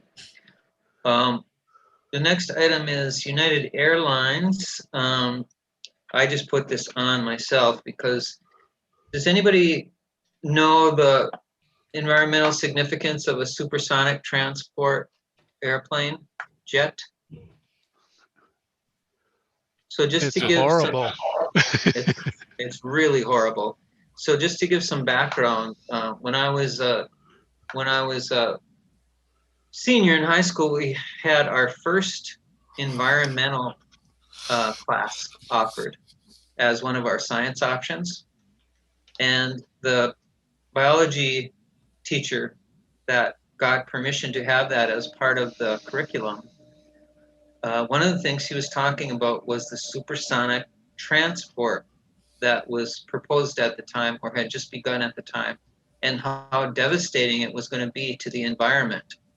Now, United Airlines is planning on purchasing, and that supersonic transport died out, right? We don't have any supersonic transport for passenger service anymore. But United Airlines is planning on purchasing 15 supersonic transport jets. So I don't know, I just put on there, do we want to boycott them? Yes, I'm going to boycott them personally, but this is very serious for the global warming thing, extremely serious. So can we please talk about this to everybody we know and all of our outreaches? And I don't know, open for comment.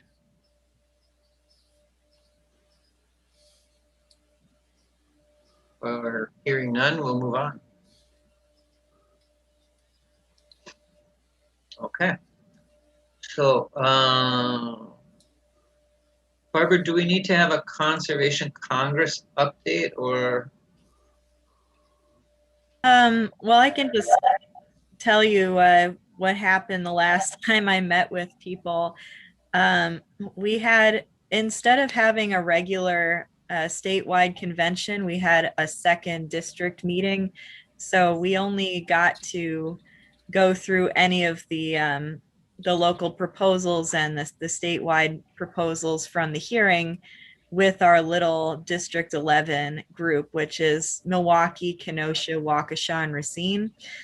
And there weren't really a whole lot of actions that we could do like we usually get to at the statewide convention.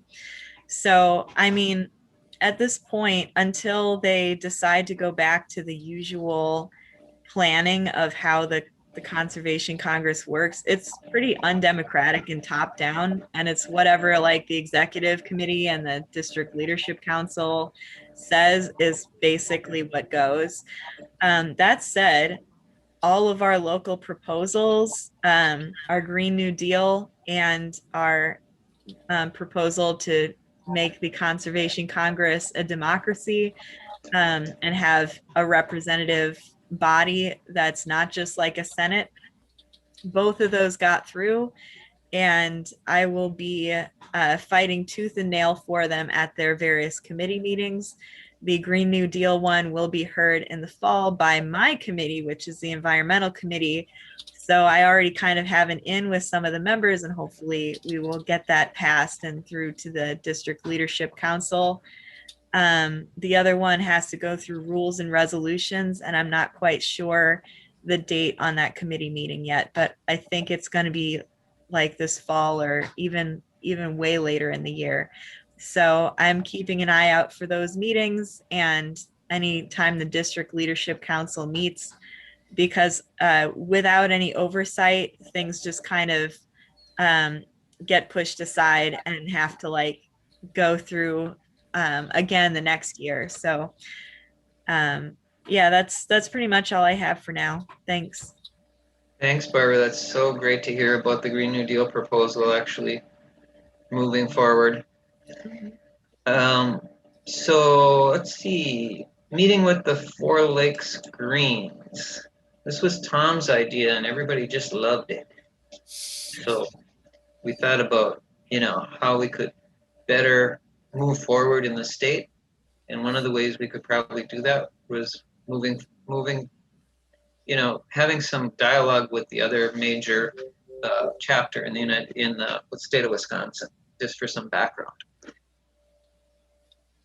Any discussion on that?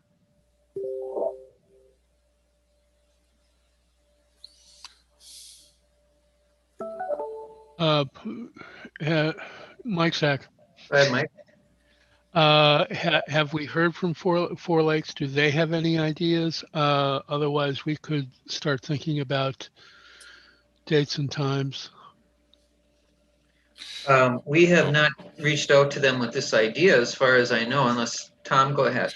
No, yeah, I haven't done anything.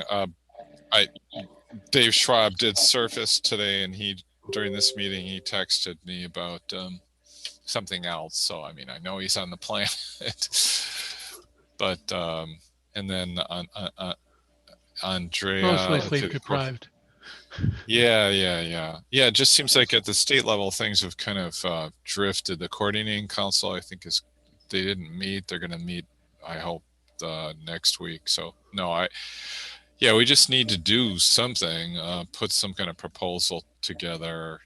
I guess the question we had talked about, like how often. I mean, do you think like maybe 3 times a year we could just have a joint meeting where one of the 2 of us cancels our monthly meeting and then we just, have a combined meeting. So that way we don't add a new meeting to the past. Mike Sack.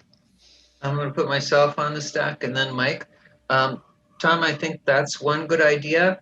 And maybe what we're talking about is outreach. So maybe we could even put it on our outreach committee agenda if Mike would agree to that.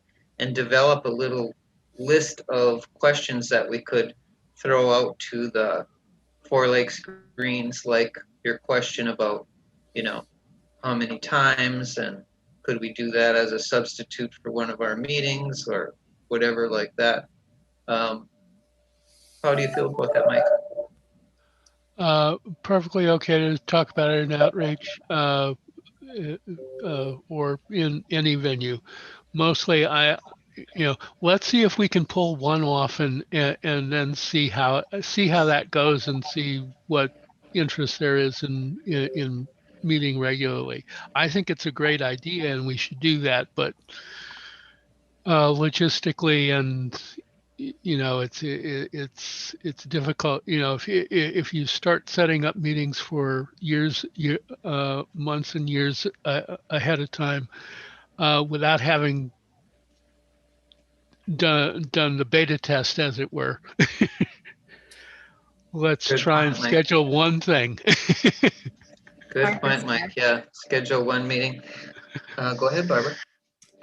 Just for clarification on what this meeting was going to be, is this the one where we were going to try and have some kind of a summer gathering that was a little less formal, just for locals to kind of share what's working and try and build locals? That's what we're kind of talking about, right? Yeah. Okay. Yeah, so I don't know. To me, we talked about this earlier in the meeting, but the reason Patty's not here today is because she has family obligations in the summer. Me too. I have not only family obligations, but I'm trying to get rid of 2 houses this summer. Summer tends to be a time when we have low turnout at meetings. So I guess I would discourage doing this during the summer and encourage doing it in the winter instead, or fall. We already have a fall and spring state gathering. So to me, winter would be the best time.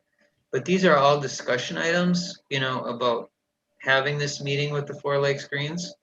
And we can throw it out to them and see if they're even interested in having a meeting with us. So just some more discussion on that. We have about 1 more minute for discussion on that. Anybody want to be on the staff? I'll be on the Go ahead. staff. Okay, Tom and then Barbara. Yeah, so I don't think we need to limit the scope. I would just think of it as general purpose and something other than the fall gathering. And I think the idea of 3 times a year would be good. That to cross fertilize the 2 groups so that we learn from their processes and vice versa. And obviously it seems to me the co-chairs would have to have like a steering committee meeting maybe before, so it's not chaotic. Pass. Go ahead, Barbara. I just wanted to share some thoughts that Bruce had when we were talking about this in the coordinating council. He said that really, whenever you get people together, Greens together, no matter how informal it is, they're always going to talk about politics and they're always going to start discussing some business, that we don't really need to plan a formal business meeting or have it be really in a business configuration like we do on Zoom every month, or like our spring or fall gathering that are highly programmed. That as long as we have a place and a time and get the word out that we're having whatever it is, a picnic or something, and people show up, we're going to have those important discussions. So I thought that it was really important what Bruce is saying, and we should just kind of keep that in mind. Pass. Thanks, Barbara. What we're hearing is a lot of diverse ideas about what we could do with this and how it could be more effective. So if anyone wants to talk about it more, Mike has allowed us to take it up in the outreach committee. And so please come to our outreach committee meeting, and then we can also keep it on the agenda for next time to let you know what happened in the outreach committee meeting about this item. Is it okay if we move on? Because we are to the time of moving on. Nobody objects?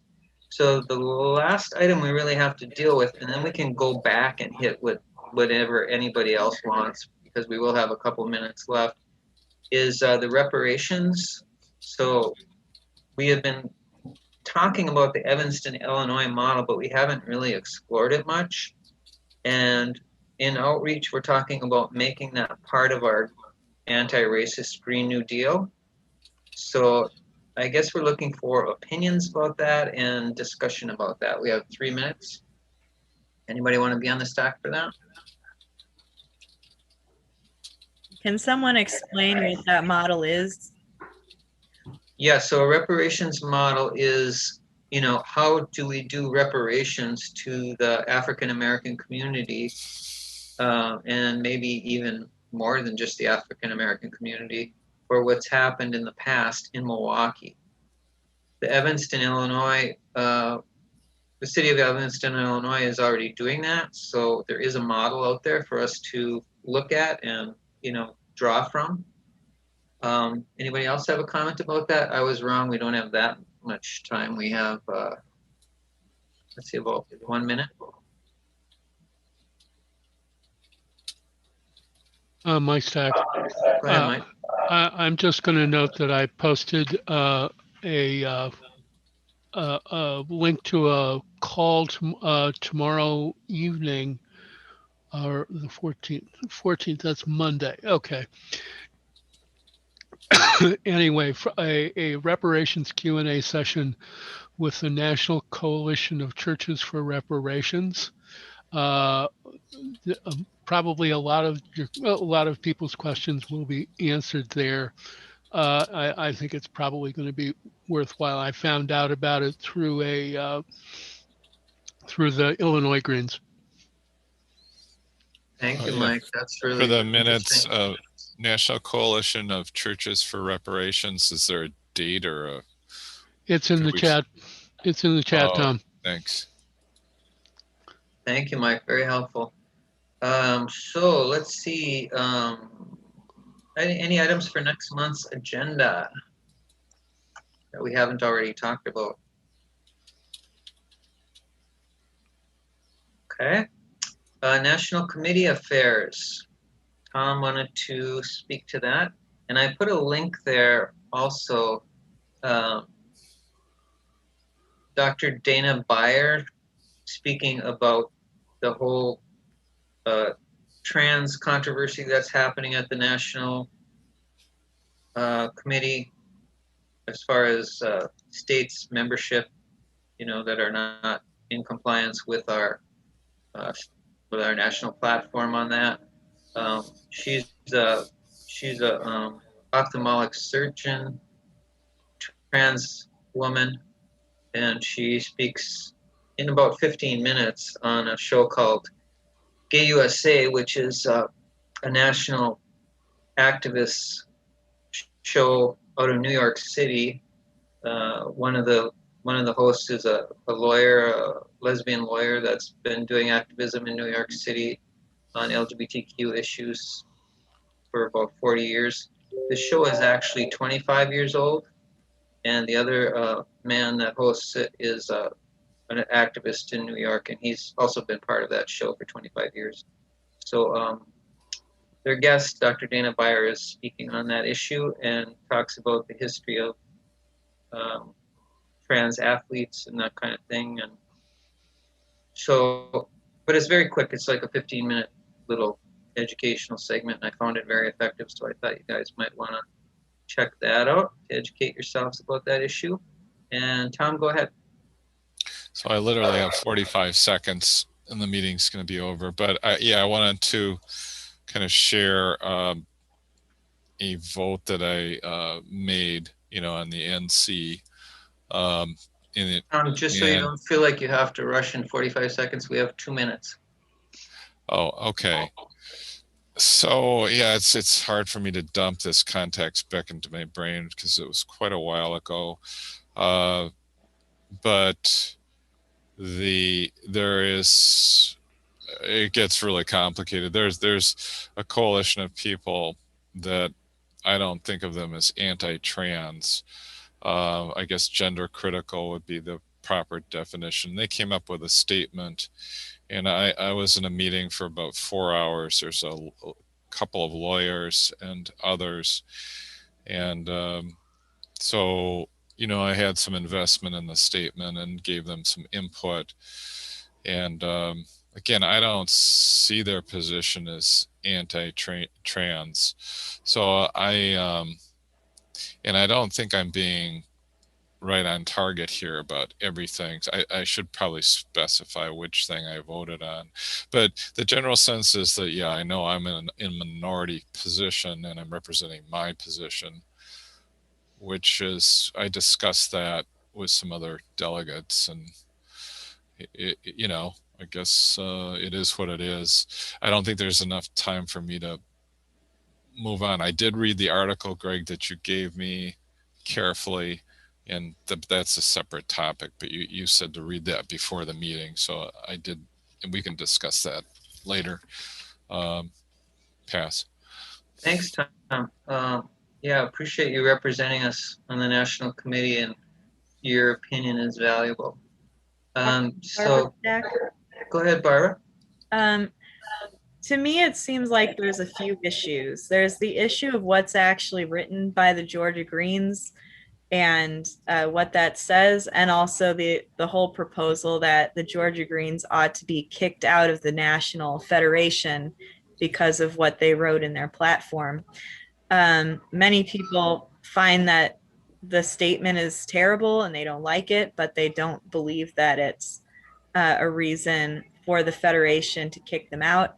So it's a little bit complicated. It's not like whether you are pro, obviously people care about trans people, or that you hate trans people, that there's also that third issue in there about sovereignty by the states, and is it appropriate to kick them out in the way that they want, in the way that the proposal is written. So it is a really complicated issue, and I appreciate, Tom, that you're following all that, because there's about 1 million emails a day on it.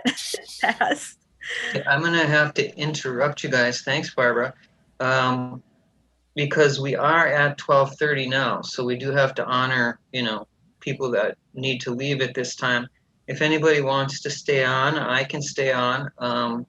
And I would especially like to hear from Barbara Eisenberg, our treasurer, about anything that she has, and also to share with her decisions we made about spending money. So, but feel free to stay on. We're just going to handle that first, and then we can talk about other stuff if you want to stay on. So Barbara, as far as spending money goes, welcome, by the way. Nice to have you here. Thank you, Greg. I'm sorry. I was planning to get in earlier, but totally forgot. So yeah. I at least got the tail end. Yeah, I did have a question for you. We seem to have gotten some additional money this month in our, checking. So can you tell us what that was about? It went up a little bit from last month. It's probably a membership. There's one membership that I got a form from, I'm not remembering the name right now, but I just finally was able to get it in the mail to Patty. Okay. So that's probably what it is. Okay, I'll make sure I put that person in as a voting member for next month then. Thanks. Yeah. And we decided to spend $25 on supporting the Juneteenth 50th anniversary celebration. Wonderful. So that's great. I'll need a check from you on that. And what I'll do is I'll send you, who the check should go to. Okay. Okay. Then do I have to send it? You could send it to them, but if you don't want to, you could send it to me and I'll send it to them. But yeah, if you want to send it directly to them, that would save a step, really. Yeah. Okay, I'll just if you get give you me the information. Okay. Okay. I'm glad they're able to do something this year. Yeah, and it's the 50th anniversary, so it's really nice. Mike's been helping me to focus on that, which is, I appreciate, because 50th anniversary is going to be important to some people. Mhm. Okay, now we can move on. So whoever would like to speak about whatever they would like to speak about, Barbara Stack. go ahead, Barbara. Just one note that we ought to keep in mind for Juneteenth. I know that there's going to be a lot of different marches. The one that I heard about was going to be on the lakefront, kind of around where the pier is. At least that's the information I've got so far about it. And you know, people are going to be honoring a lot of the people who were shot by police, especially people in Milwaukee. Those of you who don't know, and I just heard about this recently, that a couple of years ago there was a man who was shot as he was an innocent bystander in his house named Tari Davis. He lived through the shooting. The police were chasing somebody on foot and just shooting at them instead of, like basic gun safety is you don't just shoot randomly at things. And they hit Mr. Davis, and he had to go to the hospital. And then they started treating him and his family members like suspects. He was shackled to his hospital bed. His family members were all brought in for questioning. They searched his house without a warrant. And the city has not apologized for any of this. They have not covered his hospital bills. So I expect that he will probably be part of this march downtown by the lake. So if I have any more details about that, I'll definitely put them in the list. But I think it's important to recognize that we still have plenty of people living and dead who have been affected by this issue. And it's important to keep their names out there. Pass. Thanks, Barbara. That is really good to know. And if you do get any more information and want to send it out to our Greater Milwaukee Green Party list, that would be great, because we can support that then by our presence. Anybody else? Okay, Which well, pier were you thinking it was going to start? It sounded like they were trying to have it by, where that Collectivo is on Lake Drive. Okay. But if there's any more information about the time and the actual, like if there's a place it's starting at, I'll put that in the Sure. group. Sounds good. and there might be some information about those kind of things on the Juneteenth Facebook page. And I don't know if Juneteenth has a website. And right now I don't know where I put that. Not really, but it's but if you go to northcotthouse.org, I believe it is, that will get you all the information. Oh, And there is an event, Facebook event for it as well. I gotta go though. Okay, Mike, thanks. And I do have the letter. I just found it that Northcott sent us about the thing, and it's Mike is right. It's northcotthouse.org. Can you put that in the chat? Yes. Okay. Eventually the chat should get into the video, assuming it's not too long. I'm going to stop sharing the thing and put that in the chat, and then let's see here.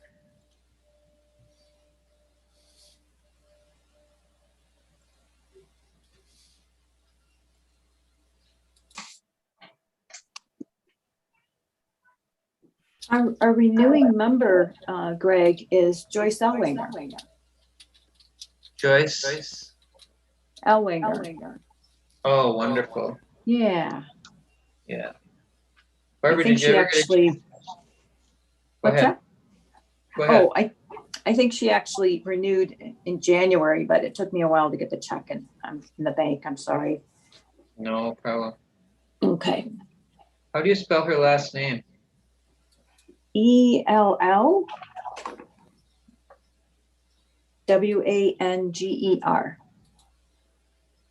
Wanger. Good. Okay. You know Joyce, don't you? Yes, I do. She came to our Yeah. meeting. Yeah. Yeah. And um, okay, I forgot what I was going to ask you, Barbara Donovan, but I'm sure it'll come to me, and you are in our community, so. northcodhouse.org. So Barbara Eisenberg, just to keep this thing alive. Now we have an EIN, right? So we just have to bring that up with Patty, and I mean, I just don't want that issue to die. Eventually, we should. Yes. Long term, Thank it you. would be good to figure out how to accept the PayPal donation. So. Oh, great.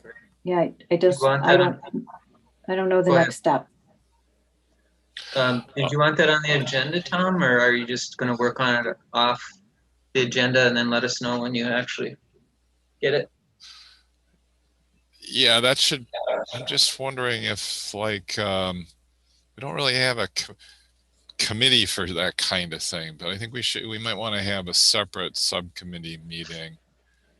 You know what I mean? Set that up and try to inch it forward. And Carrie Bruss can help, and there's also another contact in Georgia that could help. Pass. Yeah. So you and Barbara and Carrie are working on that, and so I don't think it needs to be on the agenda. You should just periodically, every 3 months, check to see progress. okay. All right. And I'm sure you guys will update us on progress, especially if you make some. Yeah. Especially if you make some progress. Well, we did. Patty got the number, or somebody got the number. Cool. Maybe it was I got the number. That's awesome. Thanks, Barbara. Yeah. So we are done then. Tom, while I'm here, when was the coordinating council meeting for next week? That is the makeup meeting. Oh, we just decided to do a simple shift of 7 days. So, and it should, so whatever it was on Tuesday, it'll be, well, actually, now you got me doubting, but I'm pretty sure that's what we did. You heard Doubting Thomas. Yeah, Doubting Thomas. It's on the calendar. If people could learn how to find the calendar, but I will look right now. Yeah, and are your meetings recorded too, Tom? Mm-hmm. Yeah, I think so. I think they're Zoom. Okay. Well, it's nice to see you again, Jennifer. Glad you could attend. And I guess we're done. So, Tom, could you stop the recording? Well, I got to look up this, get the answer here first. Let's see. Okay. Take care, everyone. Good to see everybody. Thanks, Bye-bye. Greg. So it's the Tuesday the 15th at 7 o'clock. Okay. Yeah. Okay. All right. I'll shut the recordings down.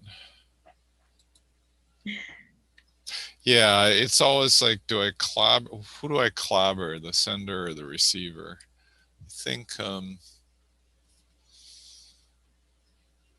Yeah. Well, it's great to see you both. Great to see you, Jennifer. I haven't seen you in a long